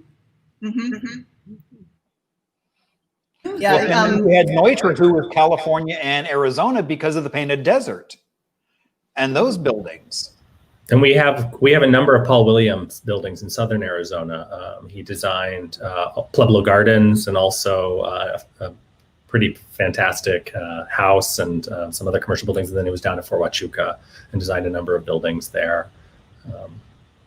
And Bill Cody has designed here in Phoenix as well, with Al Beadle consulting and helping be his man on the ground here. So it's funny, this is like little hopscotching across the desert pond, you know? Even in Albuquerque too, they've got an Imperial Motel that looks just like our Friendship Motel down in Phoenix by William Kreisel. So that model with that folded roof, you know, if you've ever seen it down at Grand Avenue, there's copies of that motel across the nation. So you're right, he's had an opportunity to spread his work. The other thing that I like about all four of the organizations that are presented here are that you make things accessible. It's not as though you're talking at like a PhD level for everything. It's that it's entry points wherever you're really willing to come into that mid-century ideal, there's a place for you.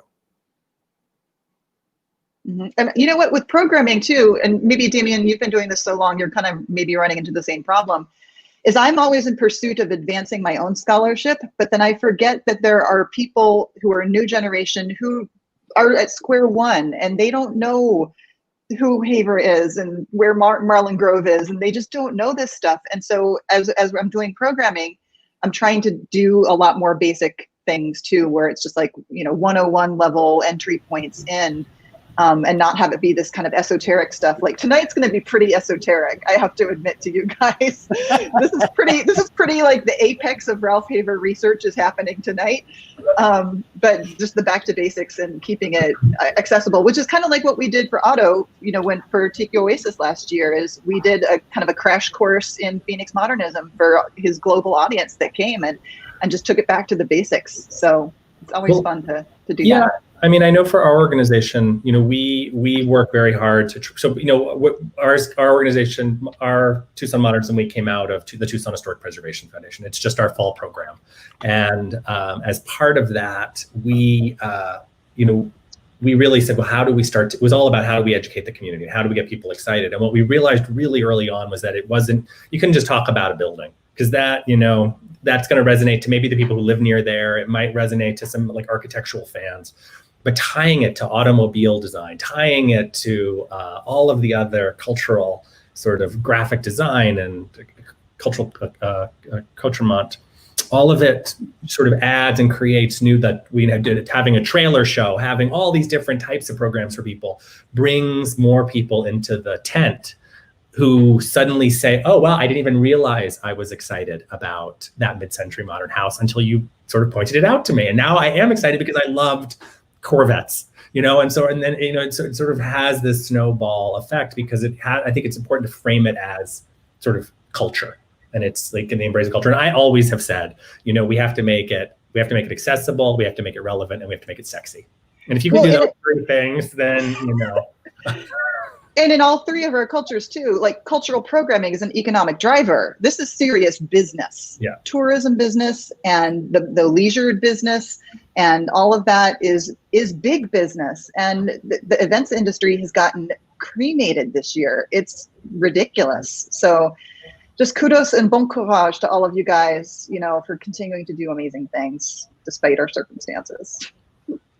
Yeah, I mean, as you look like even like Tiki Oasis, it's like with doing like hair workshops. How do you create some of those 50s hairstyles, which like the architecture, that those secrets have been lost to the sands of time? Yeah, I'm lucky with Tiki Oasis in that cocktails is a big part. So everybody loves cocktails, right? And then you can have like, you know, a rum expert, and you could have a cocktail expert and an ice expert, and I'm just putting up my pathetic cocktail. Sorry. Oh, Here, I'm going to proudly show mine again because it's so spectacular. You have the best cocktail, yeah. What's inside there? Yummy goodness. Okay, then. Something coconut, I hope. Something alcohol, which will make later much more interesting. But I agree with what Damien said. You know, it's great to like try to tie everything in. You know, we added a car show to our event much later when we had the space and when we had the opportunity, and it was a big hit. You know, and it really added dimension to the event. You know. Well, it's also connecting those dots where it's not just one thing, but it was a whole sphere of things. I mean, to the clothes, to the cars people were driving, it really was so emblematic of that time. And so that's one of the things I think that you all bring to the table is really sharing that, and really I think focusing on, I mean, a term I've been using a lot lately, which is edutainment, where people are having so much fun they don't realize they're learning. And that's the best scenario. Yeah. Yeah, good point. And I think all four of you guys do a really great job with doing that, of allowing people to have fun and explore and discover things that they may not have known about. You might have known about them, like Alison was saying, forever. But even like tonight, I know we have some diehard fans from each of your communities here, but it's also that cross-pollination of sharing those ideas, those stories with other people as well, and inviting them into your circle. Alison, may I speak? Oh, of course, yeah. Go ahead. I just wanted to say, I think it's really important that we all mingle and visit one another's events and support one another, especially during this terrible time. But I think it's really important that we do that, and then that we model architectural tourism when things are better, because I think we can get ideas from one another and best case scenarios of how to do something, and you know, anybody who ever wants to put on an event and pick our brains, we're available. So Absolutely. We just wanted to extend the invitation to Palm Springs virtually or in person when you can, and we'll continue to visit you. Have you guys heard of this new concept, the trickle tour? Have you the trickle in your inbox lately? Could you do that? Thinking about the future of tourism. Have you heard of a concept called a trickle tour? Yeah, it's a tour, but people trickle in very slowly, and there's no large groups, and there's no massive herds of people passing through. I haven't heard it called that, but we're actually doing that. And we've also have a friend that you've met, Alison, Kurt Sear, who does ModCom architectural tours, and he's gone to a socially distanced car tour where the people, he leads off in the car with his iPhone on. People hook their iPhones up to their car, and then he narrates and they follow him. So he can do, instead of in person 5 people or 6 people in his van, he can do up to 3 cars filled with people as they wish. But everybody's adapting, and it's a trickle tour concept for home tours as well. It's difficult to monetize and to leverage the talent on the front end and the overhead, but we're trying to stay in business long enough that it comes back. Right. I mean, it's like I've got downtown tours this weekend that are sold out, but they're limited to 10 people a piece. So it's a very different world. Instead of selling out a bus, I'm now selling 10 spots. Right. So it's a very different economy at that point. Yeah. Yeah. At least they're not restaurants. Yeah. The other sort of interesting, I think, every year after our event, somebody goes, "How was it?" And I was like, "Well, now we're in postmodernism week." But there is some truth to that. I mean, today we were photographing one of the houses for our tour, which is a 1983 Judith Chafee home, which, she definitely came out of modernism, but it is definitely of the postmodern era as well.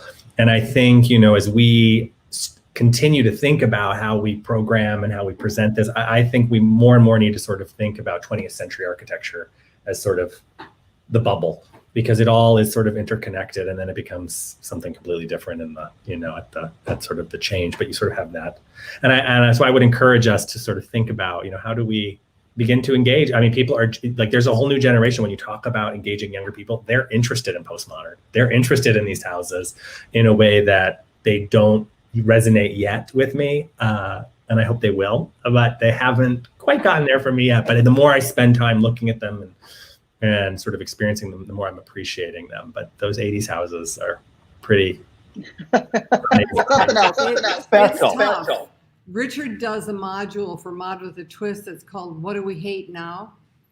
And it's an expression of programming trying to go beyond the 50s and 60s.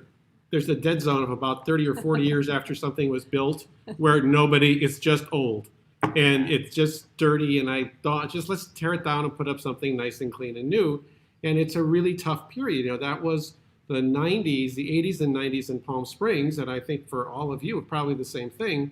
That was the period when this stuff just what happened in Palm Springs that was great is that there was so much space down valley in Palm Desert and Rancho Mirage, and instead of tearing it down, people just went further out in the desert and built it. Yeah. There was plenty of land, so why bother tearing it down? Just leave it alone. We have what we call benign neglect.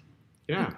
And we were kind of preserved in amber. There were a lot of people who were original owners who didn't touch it, or certainly didn't tear them down. So we really benefited from that. But if we'd been in more of an urban area, most of what was here would have been leveled. Yeah. So what do we hate now? What do we hate now? Well, postmodern. Postmodern is a really tough one. You know, people at university, you know, that Michael Graves the building in Portland, it's on the National Historic Register, and that thing has been close to being torn down any number of times. Yeah. And it's difficult, but I lived through that era, and I found it pretty fabulous when it started. Yeah. Well, we have to evolve and move and not get stuck in a rut. Yeah. Indeed. Well, again, I want to thank you all so much for joining us and getting a chance to kind of talk about modernism, Sonoran modernism here in the Southwest. So thank you all so much. I'm going to go ahead and take you slowly off one by one. Thank you all so much. Oops. And Alison, we'll see you in just a few minutes.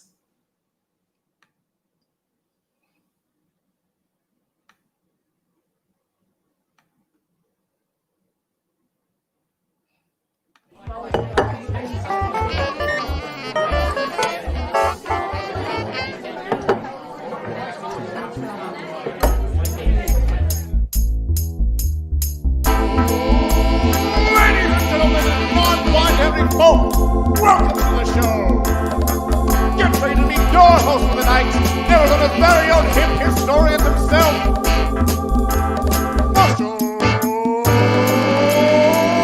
Shore! Well, hello, everyone, and I want to welcome you to Arizona History Happy Hour. We are here at episode 26. There we go. And oh my gosh, what a fun night we're having. So we are doing the kickoff for Phoenix Modern Week, and we are live from the Hotel Valley Ho. They've kind of got me locked here in a suite. They're just sending me cocktails after, I mean, look at this beautiful guy. So, but have we got a great night for you all. Now, this is only made possible because of the support from so many of you. You'll notice, let me change that. So my Venmo is at the very top, if in case you are enjoying yourselves and you would like to spread the love around and make this a regular thing. We do have a sponsor right now with AARP, and they have a message that now more than ever, there are critical issues on the line in this election for the 50 plus. AARP has adapted to the reality of the 2020 election year. We're working hard to make sure voters can vote safely and know their voting options. We're speaking up to candidates to remind them that 50+ voters are watching. Until Election Day, AARP will fight to make sure that voters 50+ can make their voices heard. And I'm hoping that you all are doing the exact same thing as ballots are coming in through the mail, and we all need to make our voices heard. And so that's one of the things we can do right now, is just making your voices heard above all else. So what can you expect tonight? Well, we're going to have lots of fun. We've got some trivia coming up with Alison King. We've got Little Arizona, and we're going to talk about an amazing little town in kind of central southern Arizona that probably not many people have heard of, but oh my gosh, it's got a great story, as well as a little bit of show and tell that ties into the whole night, and even some music history that ties into this whole kind of mid-century modern concept that we're talking about right now. Oh, and that's really bad lighting. All right. So how did I get here? So my name is Marshall Shore, and I've been in Arizona now 20 years. I was living in Brooklyn, actually working at this library, a little Carnegie library in Brooklyn. And if you look really close, you'll notice that there's some white stuff on the lawn. And that's pretty much one of the reasons why I'm not still there. I chose to come in an environment where that was not going to happen. And so we loaded up everything we own into a big orange cube, a U-Haul. And you know, I think it's amazing that they have their international world headquarters right here in the Valley of the Sun. The first library I worked in was in Central City South. It was a 1950, the first branch for Phoenix Public Library.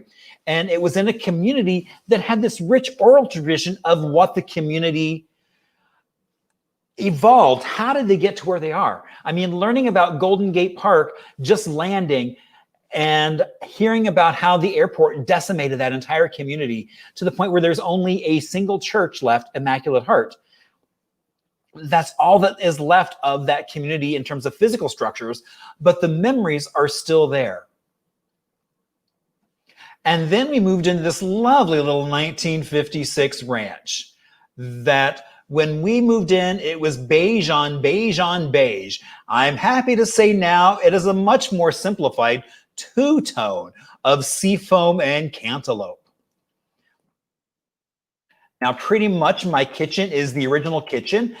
Still looks like that today, even with some plumbing issues earlier this year that have been corrected. And it was a fight to keep my kitchen to look just like this. All that buttercream yellow tile, that matching yellow in the wall oven. Now, if you look closely, your modern oven and my oven likely have a huge difference. You probably have a window in yours. So checking on things that are baking are a little bit more stressful, because if you let the door slam, there's a chance that whatever you're making could fall and be oh so flat. Now, when I first got to Arizona 20 years ago, all I kept hearing about how there was no history here. But I knew that wasn't true, because every time I went somewhere, whether it was just a walk, a bike ride, a road trip, I came across so many amazing stories. And then there's that post-war boom. All those GIs that either stationed here, trained here, or passed through on the way to somewhere else. And after the war, they were moving here in huge numbers, and in some cases looking for a house just like mine, and oh so many others. And even though our days here in the Arizona might feel a little heat miserly-ish, you have this man, Dr. Carrier, who has allowed us to be all as cool as a cucumber.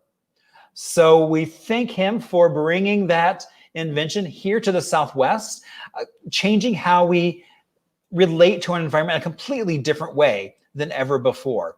It allowed us to now, in the middle of summer, to stand in evening gowns, admiring our window air conditioners. Now, my name is Marshall. I'm also known as the Hip Historian. Now, how does one get a name like the Hip Historian? Well, you know, back in 2012, Arizona had a huge celebration for itself. 100 years of statehood. There were events across the state, including on that February 14th of 2012, right in front of the state capitol, and someone gave me 15 minutes to talk about anything I wanted to. And I chose to talk about an event that was called Mask of the Yellow Moon that ran from 1926 to 1955. At its height, it had about 5,000 high school and college students performing and putting it together. And it was really in such a moment of time. And I was lucky enough to find 3 dresses in a box. And what we're looking at here are those 3 dresses. Those are all from the late 30s. One of them, Jenny is wearing this amazing Aztec-inspired dress that was just spectacular. They were all in immaculate condition for being from that time period of the late 30s. Now, with that, I've been doing a lot of variety of tours and lectures, but sadly, under COVID, with so much been canceled, but I've been doing a variety of tours, walking tours. Maybe it's time for some trickle. Maybe we'll look at doing a little car tour. But I've got tours coming up this weekend in downtown Phoenix. Those have both been capped and sold out at 10 people apiece. If you would like to reach out, there is always the chat for those of you on Facebook.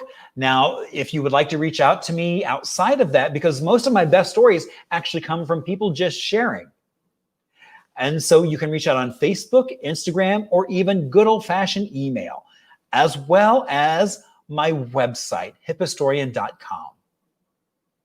Now, I will ask, if you're watching on Facebook, if you're enjoying this, all the fun we've been having tonight, whether it was the tour of the Valley Ho, whether it was talking to all these amazing organizations and what they're doing to preserve our history, that culture, if you can hit that little share button at the bottom of your screen and let everyone else know what a grand time we are all having.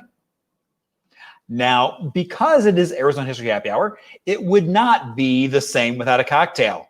And so when the Valley Ho delivered me this guy, they also brought along, now if I don't spill it, we'll be all set. They also brought along this guy. And this is the Zuzu Mango Tango. Now it has Patron Silver Tequila, jalapeno, agavero, mango puree, and fresh lime juice. So what they do is they take and they roast jalapenos and infuse that into the tequila. Now those jalapenos don't just come from the market, but they actually come from the chef's own herb garden. So they're very special. And then just a touch of mango puree, lime juice, and lots of deliciousness. So let's indeed.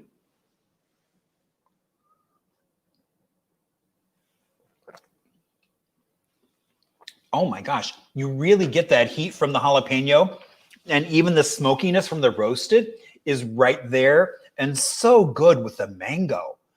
Oh my. All right, so show and tell, which is so basically, I have a house full of stuff.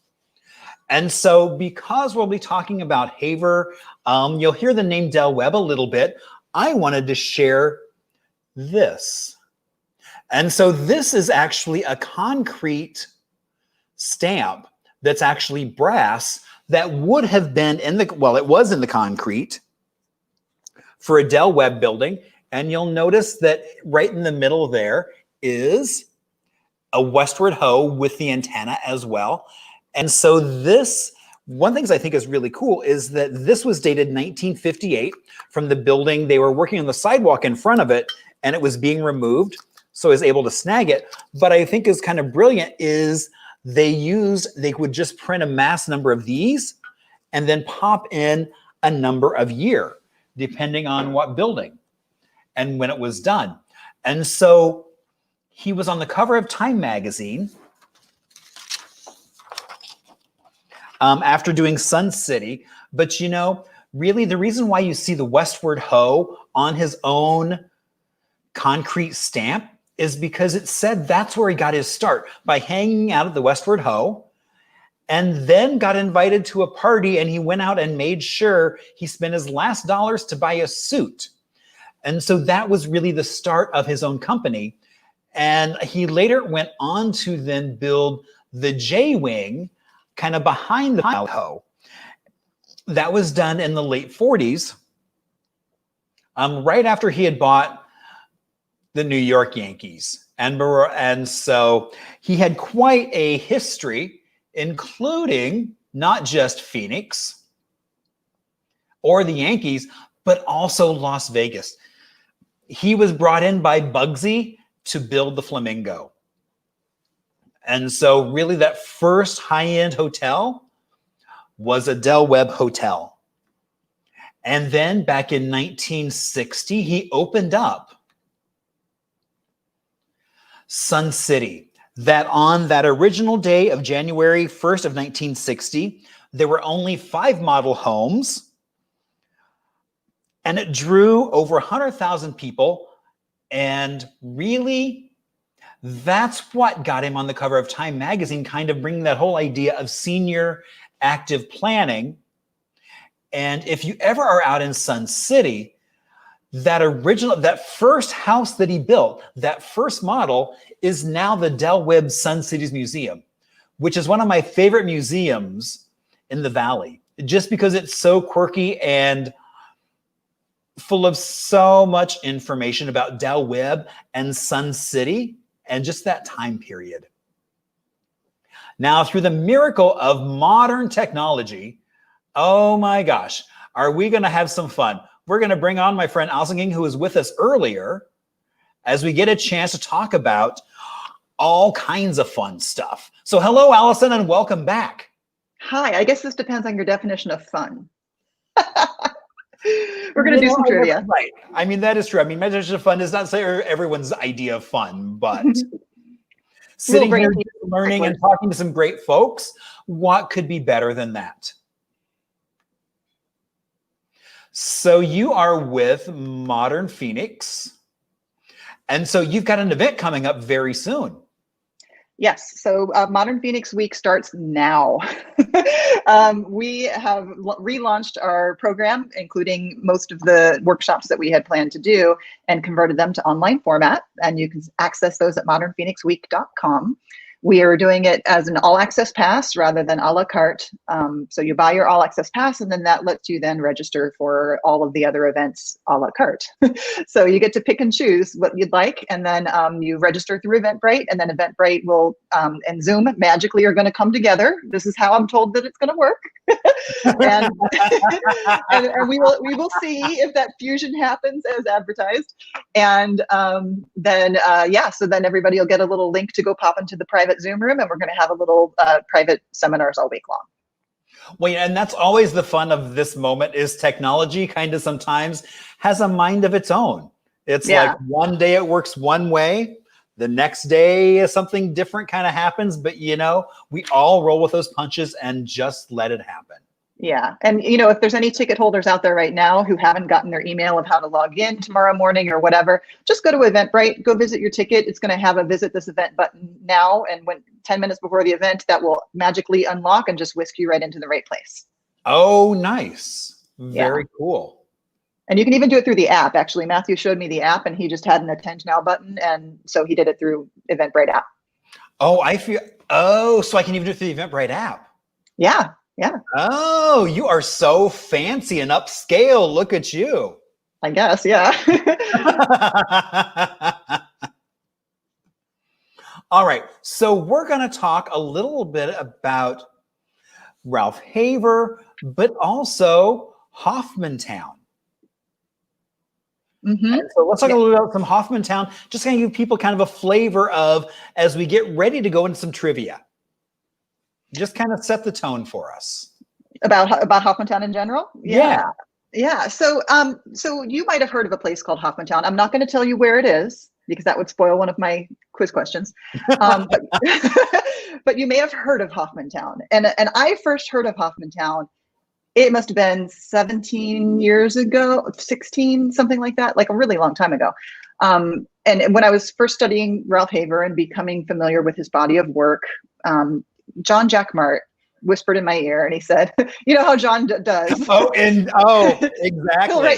He'll write a note on a notepad and like mail it to you or something, you know. So John said, you know, Ralph Haver did Hoffmantown, right? And I'm like, okay, that sounds great. Let me just find out a way to authenticate that. And I for years I could not authenticate this information. And then other people had told me this, and it was usually people who've been around for a long time, you know, who actually witnessed it. People in real estate, you know, like John was in real estate. And it took me a while to authenticate it because I could not make that connection between Ralph Haver and the Hoffmantown. But as the years go by, you know, these digital archives just get better and better and better. And when you search one topic 1 year and you can't find anything, if you have the perseverance and you go back and you search again in a new database or search a new way, you're going to find something. And I finally found the smoking gun that linked Hoffman and Haver together. And it was not through Hoffmantown. It was through another development that I had never heard of before. But going back in my correspondence with John had told me about this community 15 years ago and told me to go check it out. And I did go check it out, and I looked at it and I was like, what am I looking at here? I don't understand it. And I think the big problem was that I didn't understand it. I didn't know what I was looking at, but now I do. And that's what I'm going to share with you tonight. Very cool. Yeah, I mean, that's the thing. I mean, you've got to really, even the same topic, keep researching, because suddenly a vertical file now is full of stuff that wasn't full of stuff a year ago. And it'll be interesting to see in this whole moment, there have been so many folks who have been kind of ruminating and thinking of things, what new stuff will come out. So, yeah, so I'm looking forward to going down this rabbit hole with you of some place that's near and dear to my heart. Let's see. All right. So who was Sam Hoffman? Well, he was a developer, and he'd been working in Phoenix since the late 1940s, and had a track record of doing home building before he got into mass production of homes. He came to us from the Chicago area as a developer, and you know, was like enterprising, just like Del Webb was. You know, when you think of big developers in Phoenix, you might think of Del Webb, maybe Del Trailer comes to mind. But Hoffman's in that mix in terms of quantity, but his name was kind of just lost in the sands of time. And he was so successful so quickly because he wanted to build affordable housing, and he wanted fast nickels, not slow quarters. He thought he could, if he could get into production and build lots and lots of houses very, very cheaply, the churn would then make him, you know, make his fortune. To a certain degree, he did. You know, he was very successful and was touted himself as the 5th largest home builder in America, which I think outpaces Del Webb, if I'm not mistaken. So yeah. I'd like to see the other 4 people on that list. I don't know where he got this list from, but right, exactly. Well, and that's always the thing. And people, it's like there's a rank. It's like, well, who's ranking? Because there's so many different ways to look at it. Right, in terms of volume, in terms of price, exactly. So I think he is talking in terms of. I think he's talking in terms of volume, as we'll see later on. You know, and also, what a thing to be looking at affordable housing, as that's one of the crises we're hitting. Looking across Arizona is affordable housing. And you will be shocked at these home prices. You will be shocked to see what low price he was able to get. But they're small homes. I mean, they're economy homes. They were starter homes designed for GIs who didn't have a ton of money, but did have a chunk that they wanted to invest in. And it involved a commitment to smaller living. Some of these homes only had 1 bathroom, just like my home has. I've got 1 bathroom, and we somehow managed to figure it out, just like we used to in our New York apartment. You know, it's just a different lifestyle. So anyway, so that's the nutshell of Sam Hoffman, and the rest you'll learn as we go through.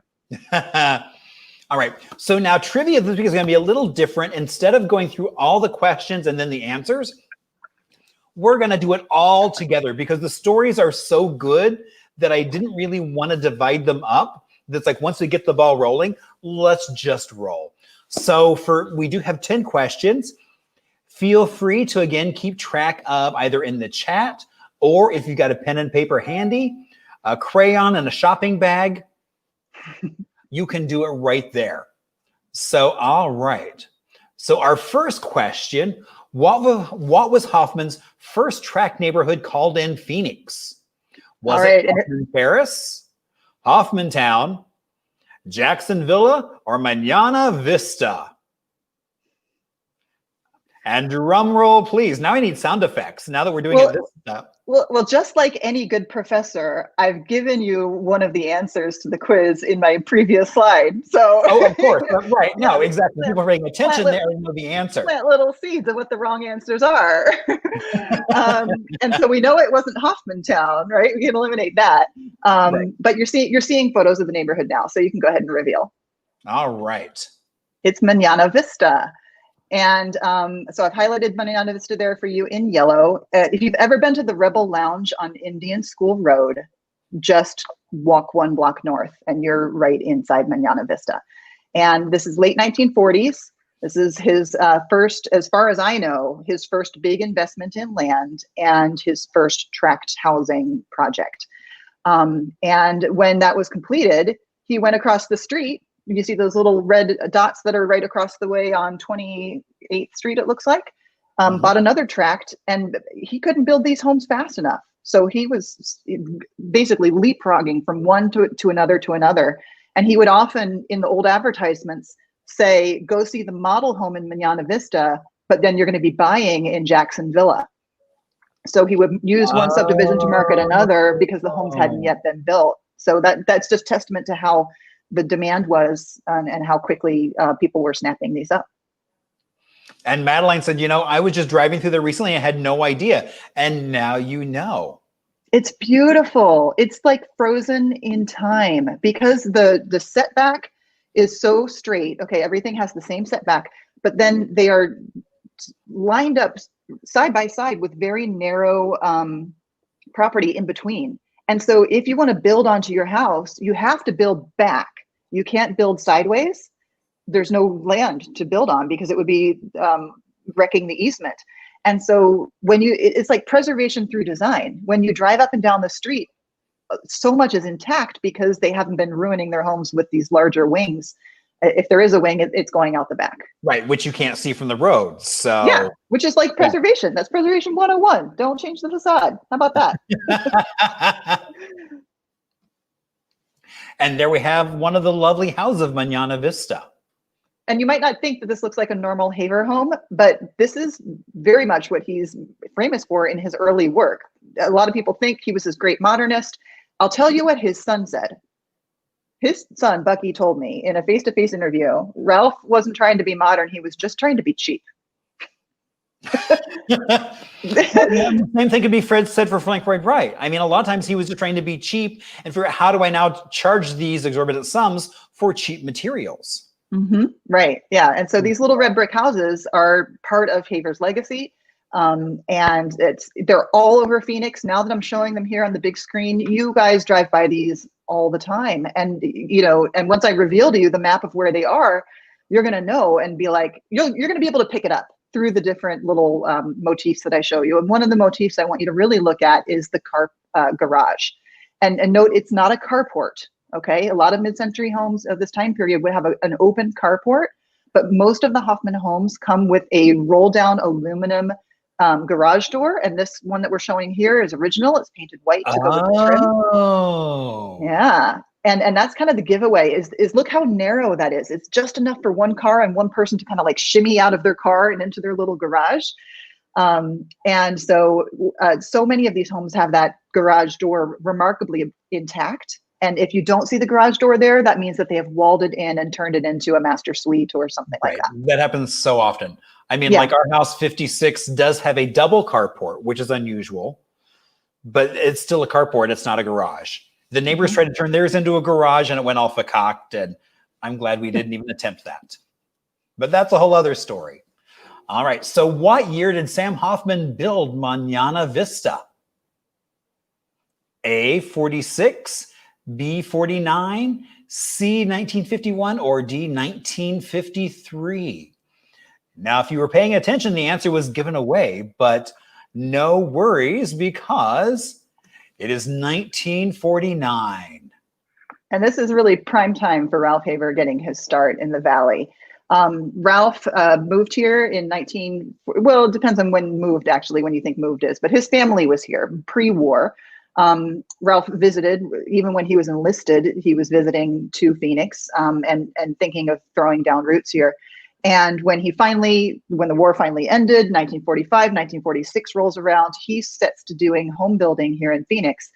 And, I think that the homes that I live in and my next door neighbor and these few Haber homes here that are red brick homes might have been, prototypes for what he was trying to do. And these are modest red brick homes with white trim. And so I think that at some point he probably met Sam Hoffman.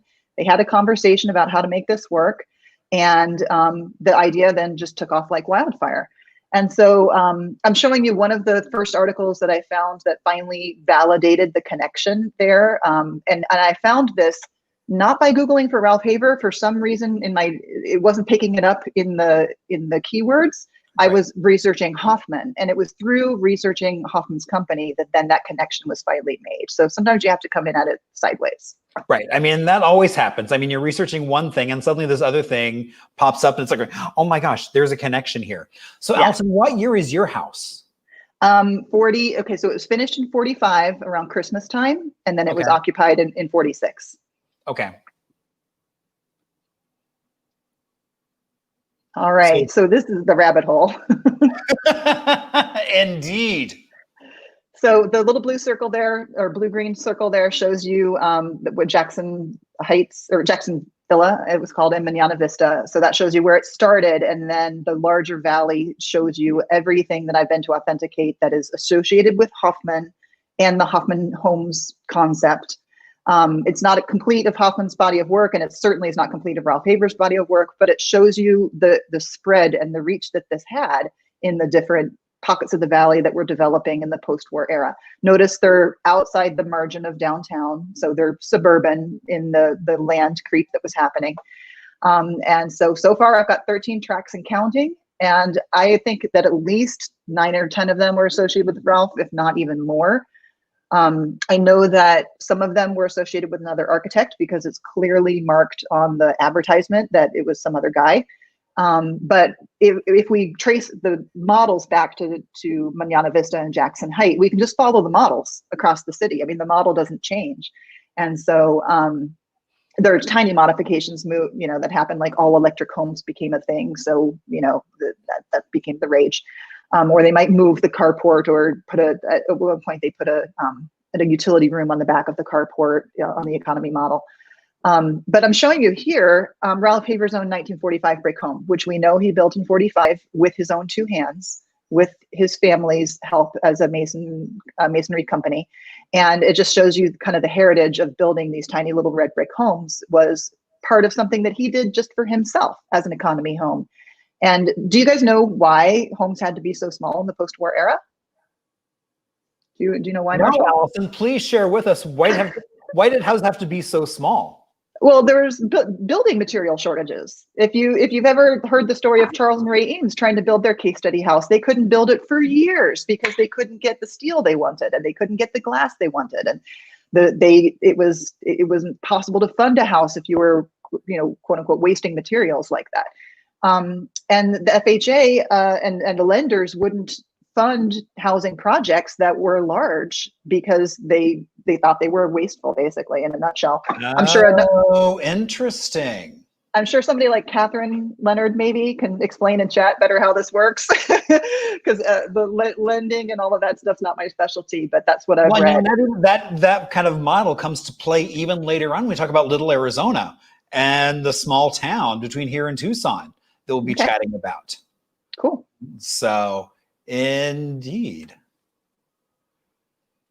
So is this a drawing from wow, that is oh so stylized. Mm-hmm. And the newspaper scans get better and better each year too. This is one of the highest resolution scans I've gotten lately. Oh, that's from a newspaper? It is from a newspaper. I mean, I touched it up. I took out the newspaper color, but look how crisp it is. I mean, to have it be that crisp and clear. Yeah. So that it shows you that the classic, the hip gable roofline is something we typically don't associate with Ralph Haver's design, where it looks like a pyramid point coming up to the top. But that's another giveaway. When you're driving through a neighborhood in Phoenix and you see red brick homes with a white pull down garage door and you see the hip gable roof, then your alarm should really be going off. I don't know why the hip gable was used so much. I don't know if it saves materials or I don't know, it probably saved him like 3% or something maybe, but it could have just been also just fashionable. But it's just one of those cool dead giveaways. Well, now I'm going to start walking up and actually like tapping on the door to see how it sounds, because those old metal doors have such a different kind of thud or tap. Yeah. All right. So what does FNS construction stand for?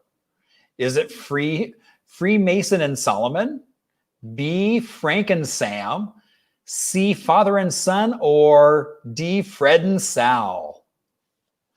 Dun, dun, dun, as the drums roll. Wow, I wasn't expecting that. Yeah, it's a father-son business. Sam had a son. We'll see another photo of him a little bit later on.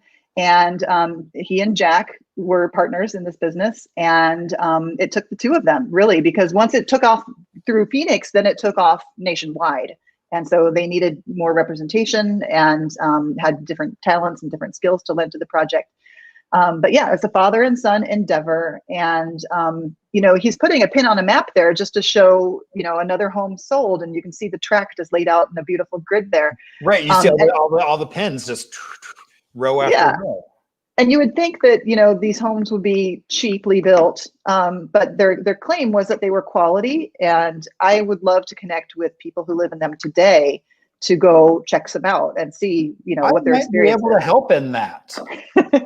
Yeah, that would be awesome. If you guys know anybody in any of the Hoffman homes, when I am able to come out and visit people face to face, I would love to do that. Yeah. Oh, very cool.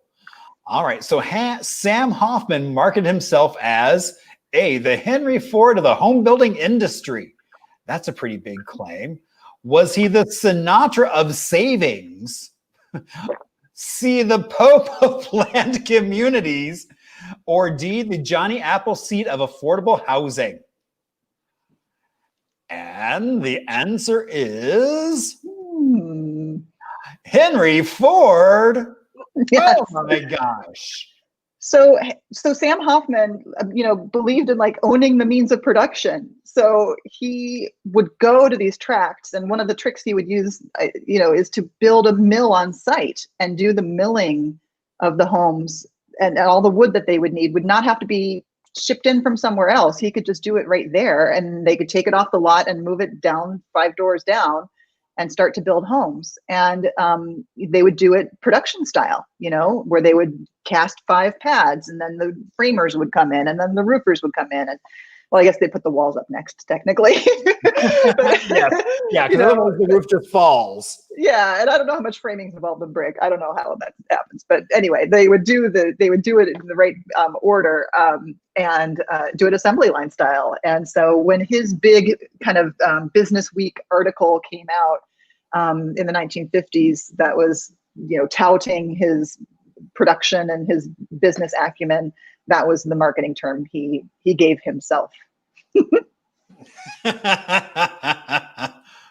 Very nice. All right. So in 1951, how much did the cheapest Hoffman economy house cost? Now remember, this is 1951. Was it A, $48,000, B, $5,000, C, $58,000, or D, $62,000?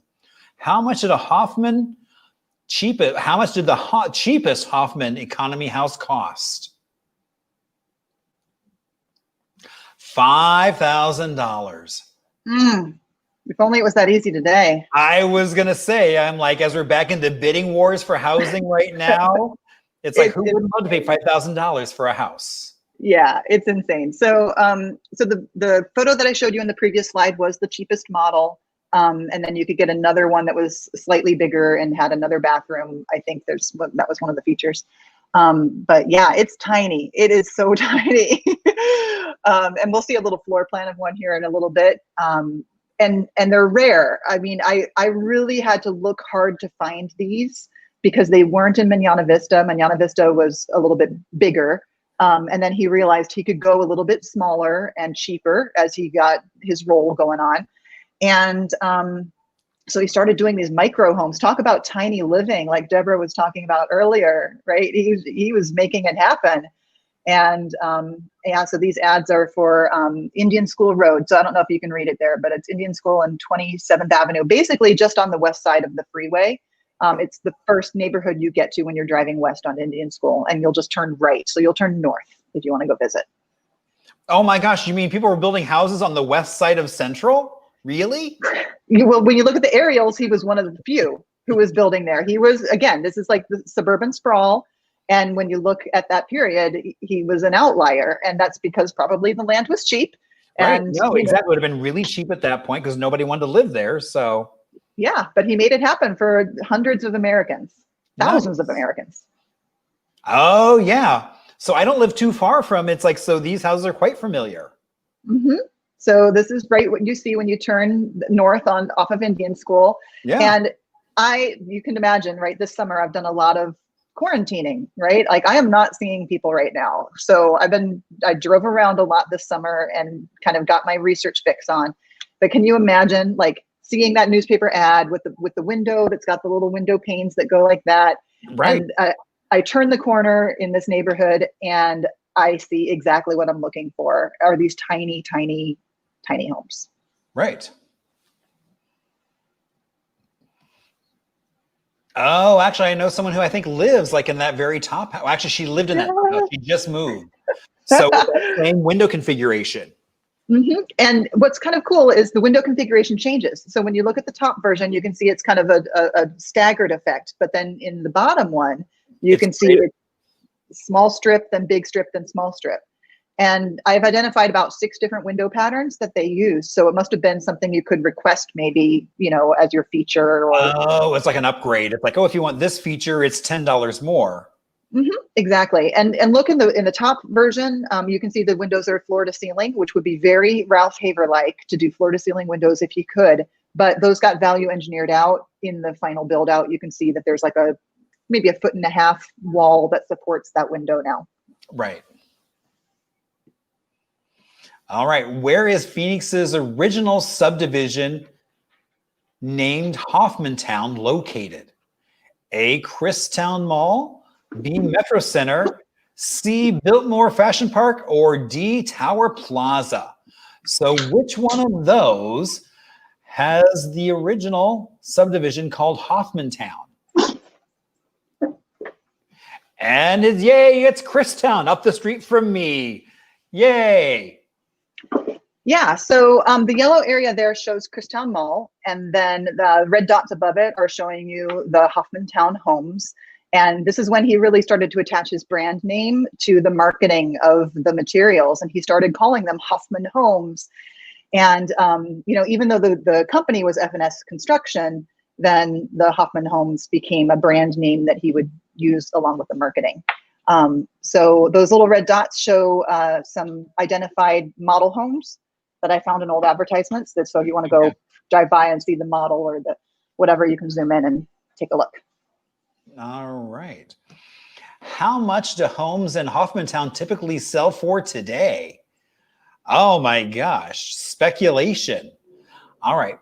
Is it A, 200,000 to 250, B, 250 to 325, or is it C, 325 to 400,000, or is it D, 400,000 to $450,000? That no matter which one of those, it's still an awful lot of an increase from one of those $5,000 homes. It's a fine investment. Indeed. Oh my gosh, 325 to 400,000.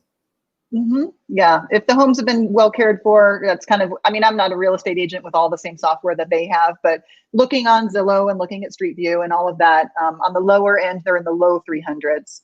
But if they're, in decent shape and ready to go, they're up at that higher end, which is just mind blowing.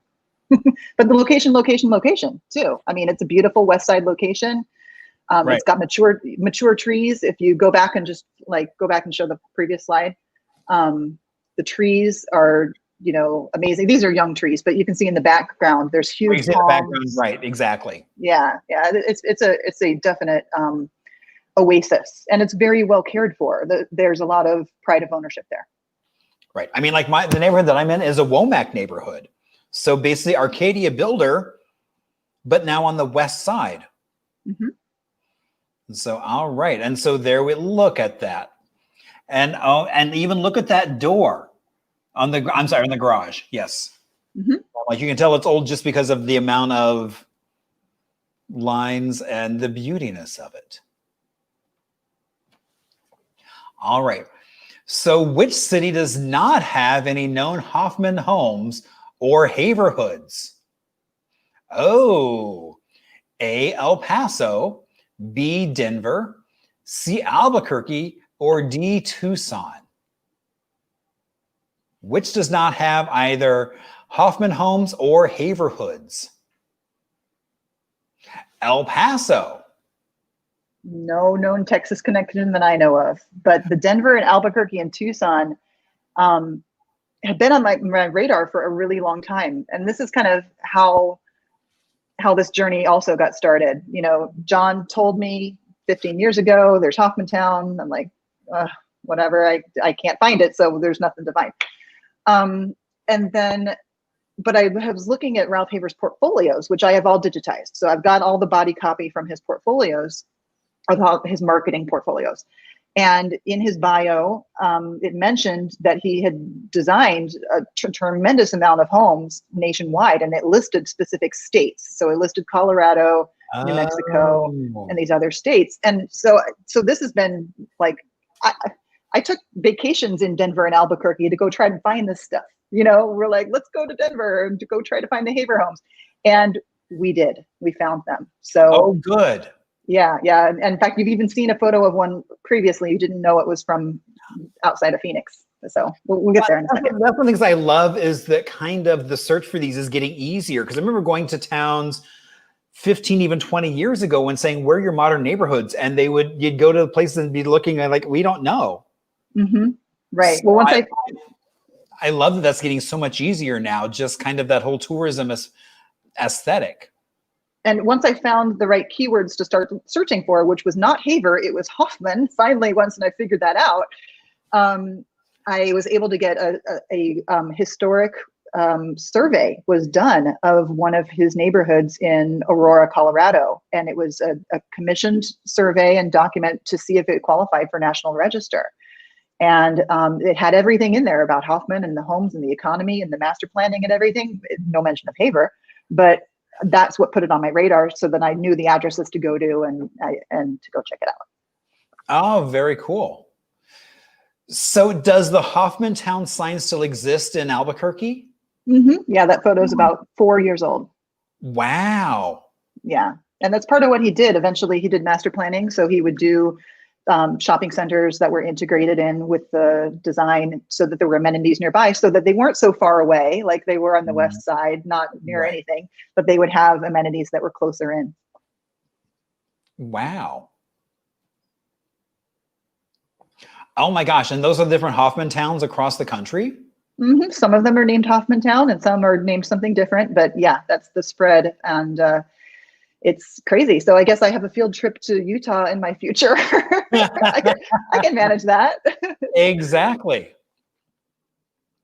Oh, darn, or Chicago or even Ohio. Well, you know, next time Jim goes back, give him a task. I know. Do you have any friends in Cleveland? Other than hang with his mom. So give you some tasks, give you some road trips. He would probably appreciate that.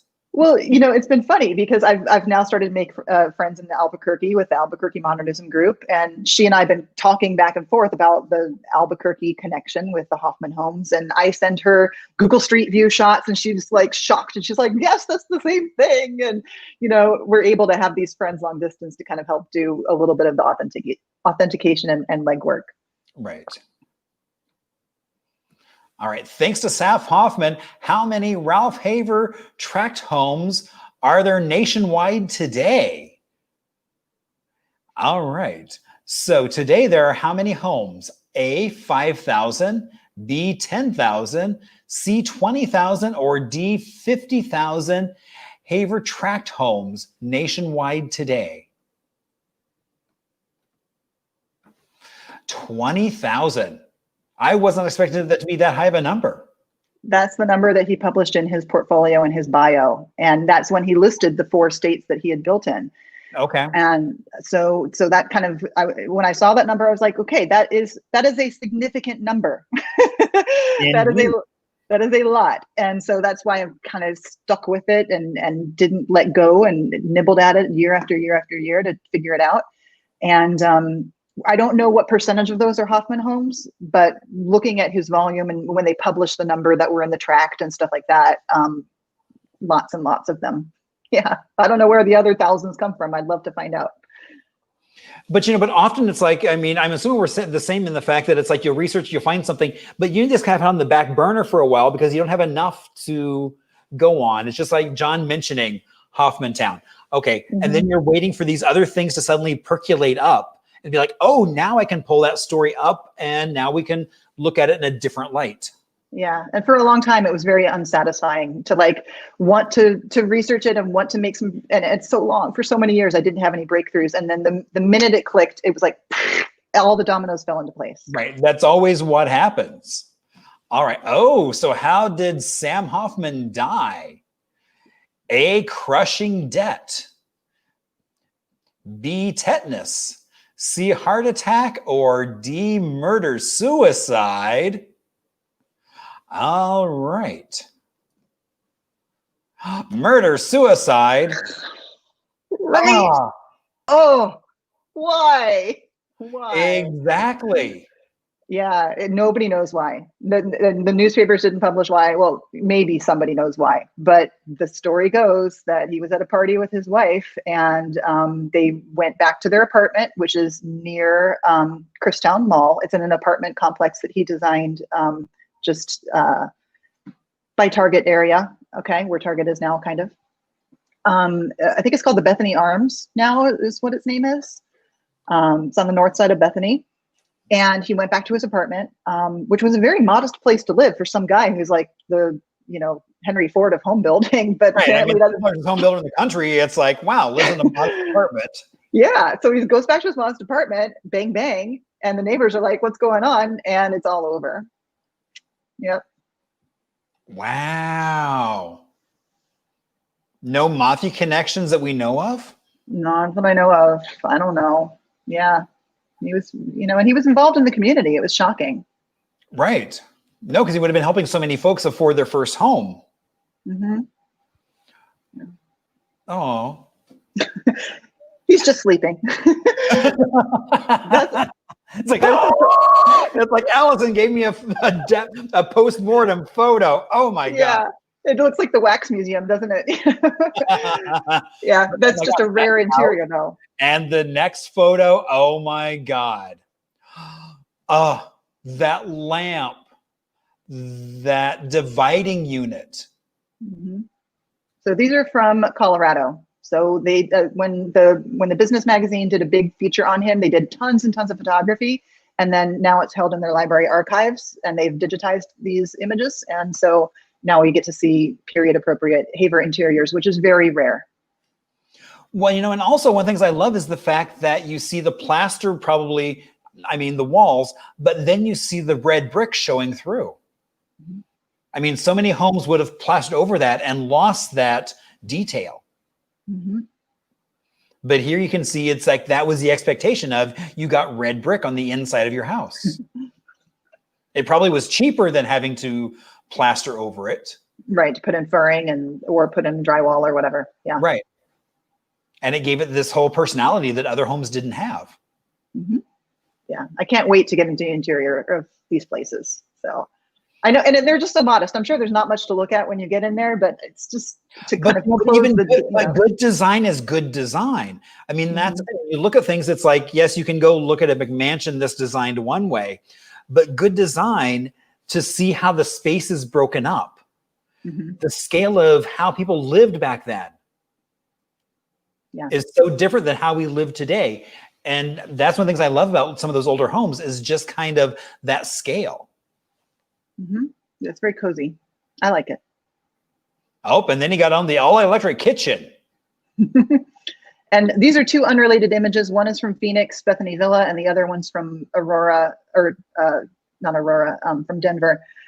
I guess it would be the Aurora neighborhood, yeah. And anyway, yeah, so it's very rare to see Haber kitchens photographed this way. I mean, it's just, you know, look at that soffit there, how they've got that little wallpaper trim above, and it's just sweet. Yeah. Oh, and that cabinetry. Mhm. I mean, it's like, and you know, it's like mahogany veneer, and today that color is gorgeous. Mhm. A little bit of honey in it. And that little angle at the end, there's that angled little access cupboard at the end. That really awkward cupboard that no one ever knew what to do with, that they started in like the carousel in, so that way you could set things around instead of getting lost in the vastness of that cabinet. Mm-hmm. And this just speaks to the master planning, really. And so Alta Vista, what do they say? 27th and Northern. Wow. And it's still there. I looked at the aerials, and that barrel roofed structure, whatever that is still there. I think it's an Asian market. I think it's like a Lili or Lee's market, maybe. Is that the right area? 27th and Northern, trying to think what's there.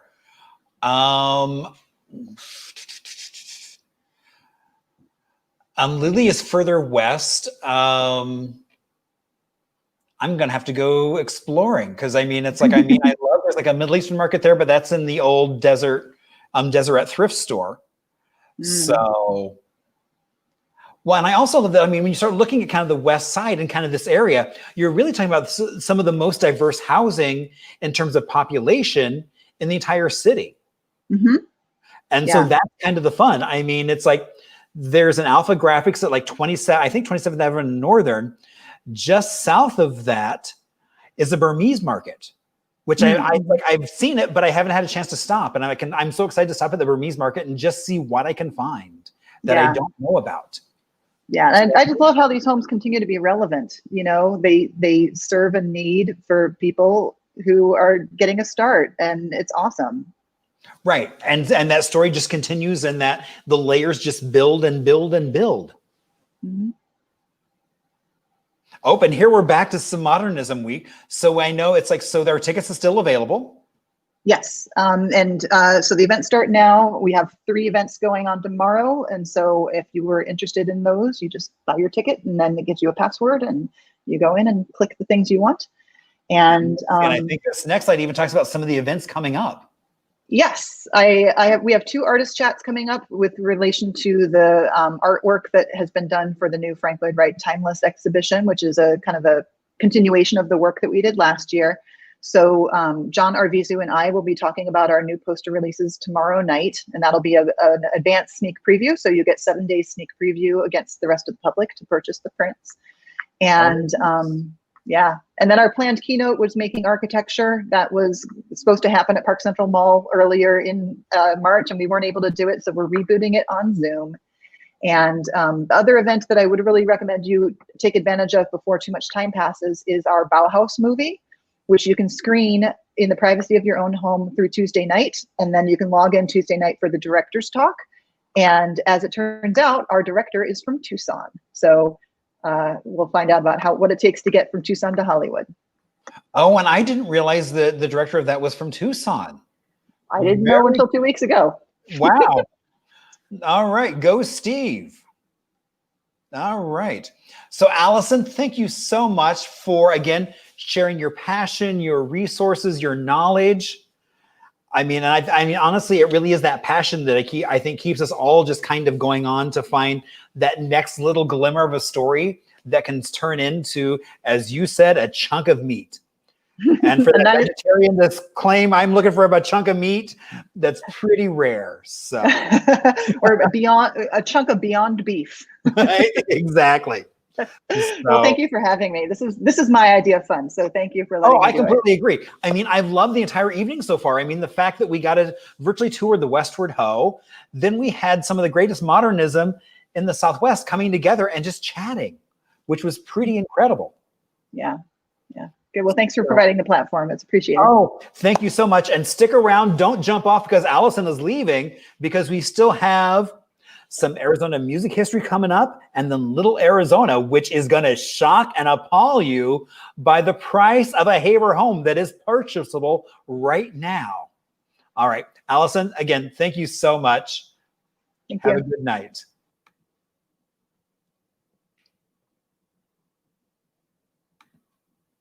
All right. So, all right. So now we go into some Arizona music history. And so to kind of stick with our kind of mid-century kind of theme, I wanted to talk about Mr. Ho's Orchestratica. So I met Brian O'Neill, gosh, you know, a number of years ago. I was actually working in a hotel at the front desk, and him and his girlfriend came through. They were both dressed in impeccable vintage fashion, and I made a comment. And then it was like the next thing I know, he's pulling out these CDs going, oh, and by the way, I'm Mr. Ho and Orchestratica. And so, you know, I mean, here's my bad explanation. He's got 3 CDs out. They actually did a CD release party up at Taliesin West. But I will let him explain kind of what Orchestratica and what he does. Now, he grew up in Sunny Slope. He was actually back for holidays to visit his family. And here we have Brian.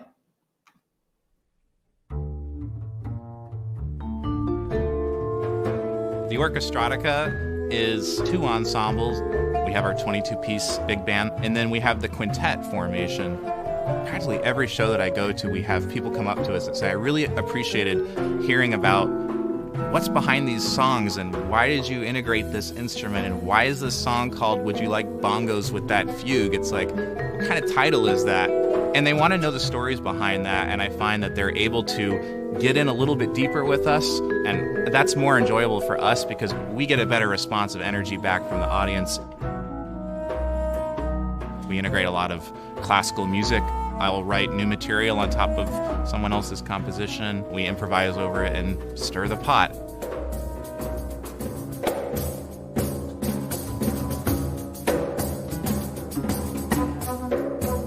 That's kind of the roots of the music, looking for this intersection between composed music and improvised music.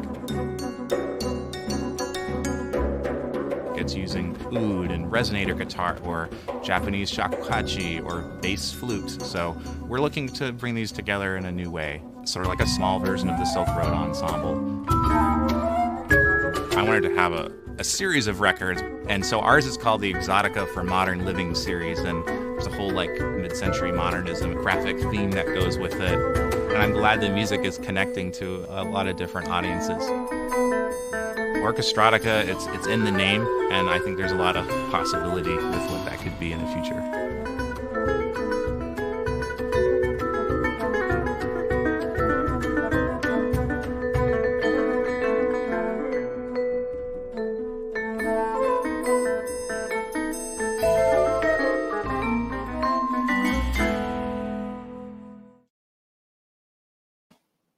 So also, if you go to the YouTube page, they've been doing events kind of for the last few months where they bring in the musicians. And a lot of times they just talk about the instruments that have been recreated for them or made specifically for the purpose they're using. So it's a lot of fun. So go on and check out Mr. Ho's Orchestratica on YouTube. And their albums, actually, if you're on Spotify, you can do a Mr. Ho channel on Spotify, which is just so nice to just kind of hang out at home and have a cocktail. Although, oh, there we go. All right, so now we're to one of my favorite segments, which is Little Arizona. Because, you know, I grew up in a small town of about 25 people, 2 roads, 1 stop sign. And really growing up in the environment was really, I pretty much went from there to New York City. So to kind of give you kind of my balance of, there were more people on the floor of my apartment building than my own hometown that I grew up in. So I'm also happy to say that this moment is featured or sponsored by the First Flamers of Arizona. You can find them at First Flamers of Arizona on Facebook, or also just check out their website, which is tffoa.org. And I mean, this is such a great group. They're doing a lot right now virtually, so you can zoom into their meetings. So last time I was in a meeting just a couple weeks ago, it was all about the Baron of Arizona, which was pretty amazing. And so, I mean, why am I doing this? Because I love small towns. And I think when you really look at Arizona and the landscape, it's like you've got that whole, the 5th largest city in the country, but then there's so much unique flavor as you start wandering around the state into these small towns, other than just going to Jerome. There's so many other places to go and explore. And so that's kind of the fun of doing this, because my little Indiana hometown of 25 says go other places. And so this is kind of this is the scene we're going to be talking about. So we are looking at a town called San Manuel, which is about 45 minutes kind of northeast of Tucson, not far from Oracle or Mammoth, if you know that area. And it has a population of about, they're saying 4,300, maybe a little more. If you look at the census, it's about 3,500. So, you know, there's probably a give and take in there somewhere. It's not necessarily always an accurate number. Now, it was originally, back in the late 1870s, it was a copper mine. And at one point in the 40s, it grew to be the largest underground copper mine in existence. Now, the town borders on here you see, here they are, definitely underground. And here's the town. So it was originally built as a mining town. They actually brought in Del Webb to build these homes for the staff. Now, the mine closed in about 2003, and since then, they've been trying to figure out, well, what's next? It basically borders on the edge of the Sonoran Desert, overlooks the San Pedro River, and has become a huge destination for leisure, hunting, backroad travel, and off-road dirt bikes and ATVs, as well as the gateway to the Arizona Trail. But you know, kind of like with Allison, we were talking, it's like as she was researching and suddenly found the building of San Manuel and realized that they were Haver homes. And so that's what Del Webb was building. And so what I love is, again, it's, as Allison was talking, that throwback to affordable housing. Originally, there were 35 one-bedrooms that would rent for under $50 a month, which was the most they could charge for those spaces. The next level up would have been a 2-bedroom home, and there were 400 of those built for $70 a month.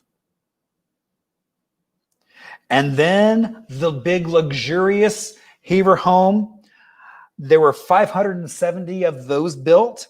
They were 3 bedrooms, and they would not charge more than $110 a month. Who wouldn't love to find that deal now? I mean, when you look at these neighborhoods, it's like you could drive through various neighborhoods of Phoenix that you knew looked like this not that long ago. I honestly think it's only a matter of time until this neighborhood or San Manuel is kind of rediscovered, and you suddenly have a mini Palm Springs or a mini Starlight Vista popping up. People suddenly finding a Zoom town, realizing, you know, if I can work from anywhere, why not live in San Manuel in a house that's $100,000 versus living in $1 million home, which is the carbon copy of that home. So I just think it's I can hardly wait to actually go drive through there and just see all the different homes. I mean, you can hear the numbers that were built. And then when you go back to just kind of that original planning and what it laid out to look like. So I'm really looking forward to getting a chance to go explore San Manuel. Now, again, I always like to shout out if you have stories, suggestions, or comments. Again, there's always the chat, but feel free to email me or throw me a note on Facebook.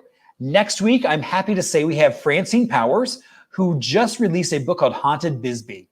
So as an appropriate Halloween theme, we're going to be talking about Bisbee and some of the spirits other than Whiskey Row that hang out there, or Brewery Gulch. Now, I do have tours. Sadly, they are sold out, but we've actually been talking about doing this once a month to just kind of, what was interesting, so we did the first tours last week, and really having people who have lived downtown for several years, but now getting a chance to explore those buildings and learn about the history of those buildings they walk by every day has been pretty incredible. So we want to keep that going on. You can check out different events at hiphistorian.com. I'm also happy to say that on October 25th, which is a Sunday, there is an open air market outside at Thunderbird Lounge off the Melrose Curve. And I will be sporting and I will be hosting. And let's see if this shows up. I don't know. Let's see. So, oh, you know what I can do is, so it's Mr. Lucky's. So my friend Jonathan has created a Mr. Lucky's artwork. And so we've done that on a shirt. So you'll be able to buy those at the Thunderbird Lounge from noon to 7 o'clock. As well as you can buy at For the People as well. They are just north on Central, just north of Camelback. A great little kind of gift shop, design shop, all kinds of fun stuff. I was just there today and they had just been unpacking some really cool stuff. And I'm happy to say for the second time, we are doing a very special happy hour on Tuesday just for the state fair. So, you know, they've canceled the fair, but they have been doing amazing. They have started doing fair food drive-through, so you can get and drive and get your deep fried goodness. Not that I'm allergic to deep fried things, because Lord knows I love me a good deep fried thing on a stick. But I love the fact that the fair is doing that. And so last week we had a special happy hour just for the fair, talking about fair history. We're doing the same thing on Tuesday. So looking forward to all the stories that'll get shared with that. And then I'm so excited. You know, when that random kind of message comes across and they start talking about the Orpheum Theater. The Orpheum Theater has just installed the most advanced theater system on the planet. I went through a Tuesday night, or actually a Wednesday kind of preview. Oh my gosh, it suddenly brings concert quality sound to a movie. Your body will be vibrating. And so the weekend of the 24th, 25th, they are doing Wizard of Oz and completely remastered with amazing sound, with amazing video, unlike any theater on the planet. And I'm going to actually be doing an opening for those, which is so exciting to be a part of that as we kind of launch the Orpheum into this whole other realm of a movie palace from the past becoming a movie palace once again. So excited for that. Now, again, this show only happens because of generosity from folks like you. Again, doing a Venmo thing. Oh, there we go. And any amount, no matter how small, what you're willing to donate is really helpful. I'm also happy to say that right now we have a sponsor in AARP, and they have a message in that now more than ever, there are critical issues on the line in this election for the 50 plus. AARP has adapted to the reality of the 2020 election year. We're working hard to make sure voters can vote safely and know their voting options. We're speaking up to candidates to remind them that the 50 plus voters are watching. And until Election Day, AARP will fight to make sure voters 50 plus can make their voices heard. And that's what it's all about right now, just not that far away from the election, but making sure that your voice is heard through a ballot. Now, as we come to the close of the program, I would like to give a shout out to my friend Cole and Chris, who did that amazing intro video. Cole actually wrote the theme music, and Chris did the video for that. And of course, as I'm taking my last sip of my PJ cocktail, as we end with outro music by Mr. Ho, to a variety of found images, including one from the Clarendon Hotel when they used to do an event called Artel, when they would give over rooms to artists, and then they would have this huge celebration of arts in the hotel. So thank you all so much, and have a great rest of your Thursday night.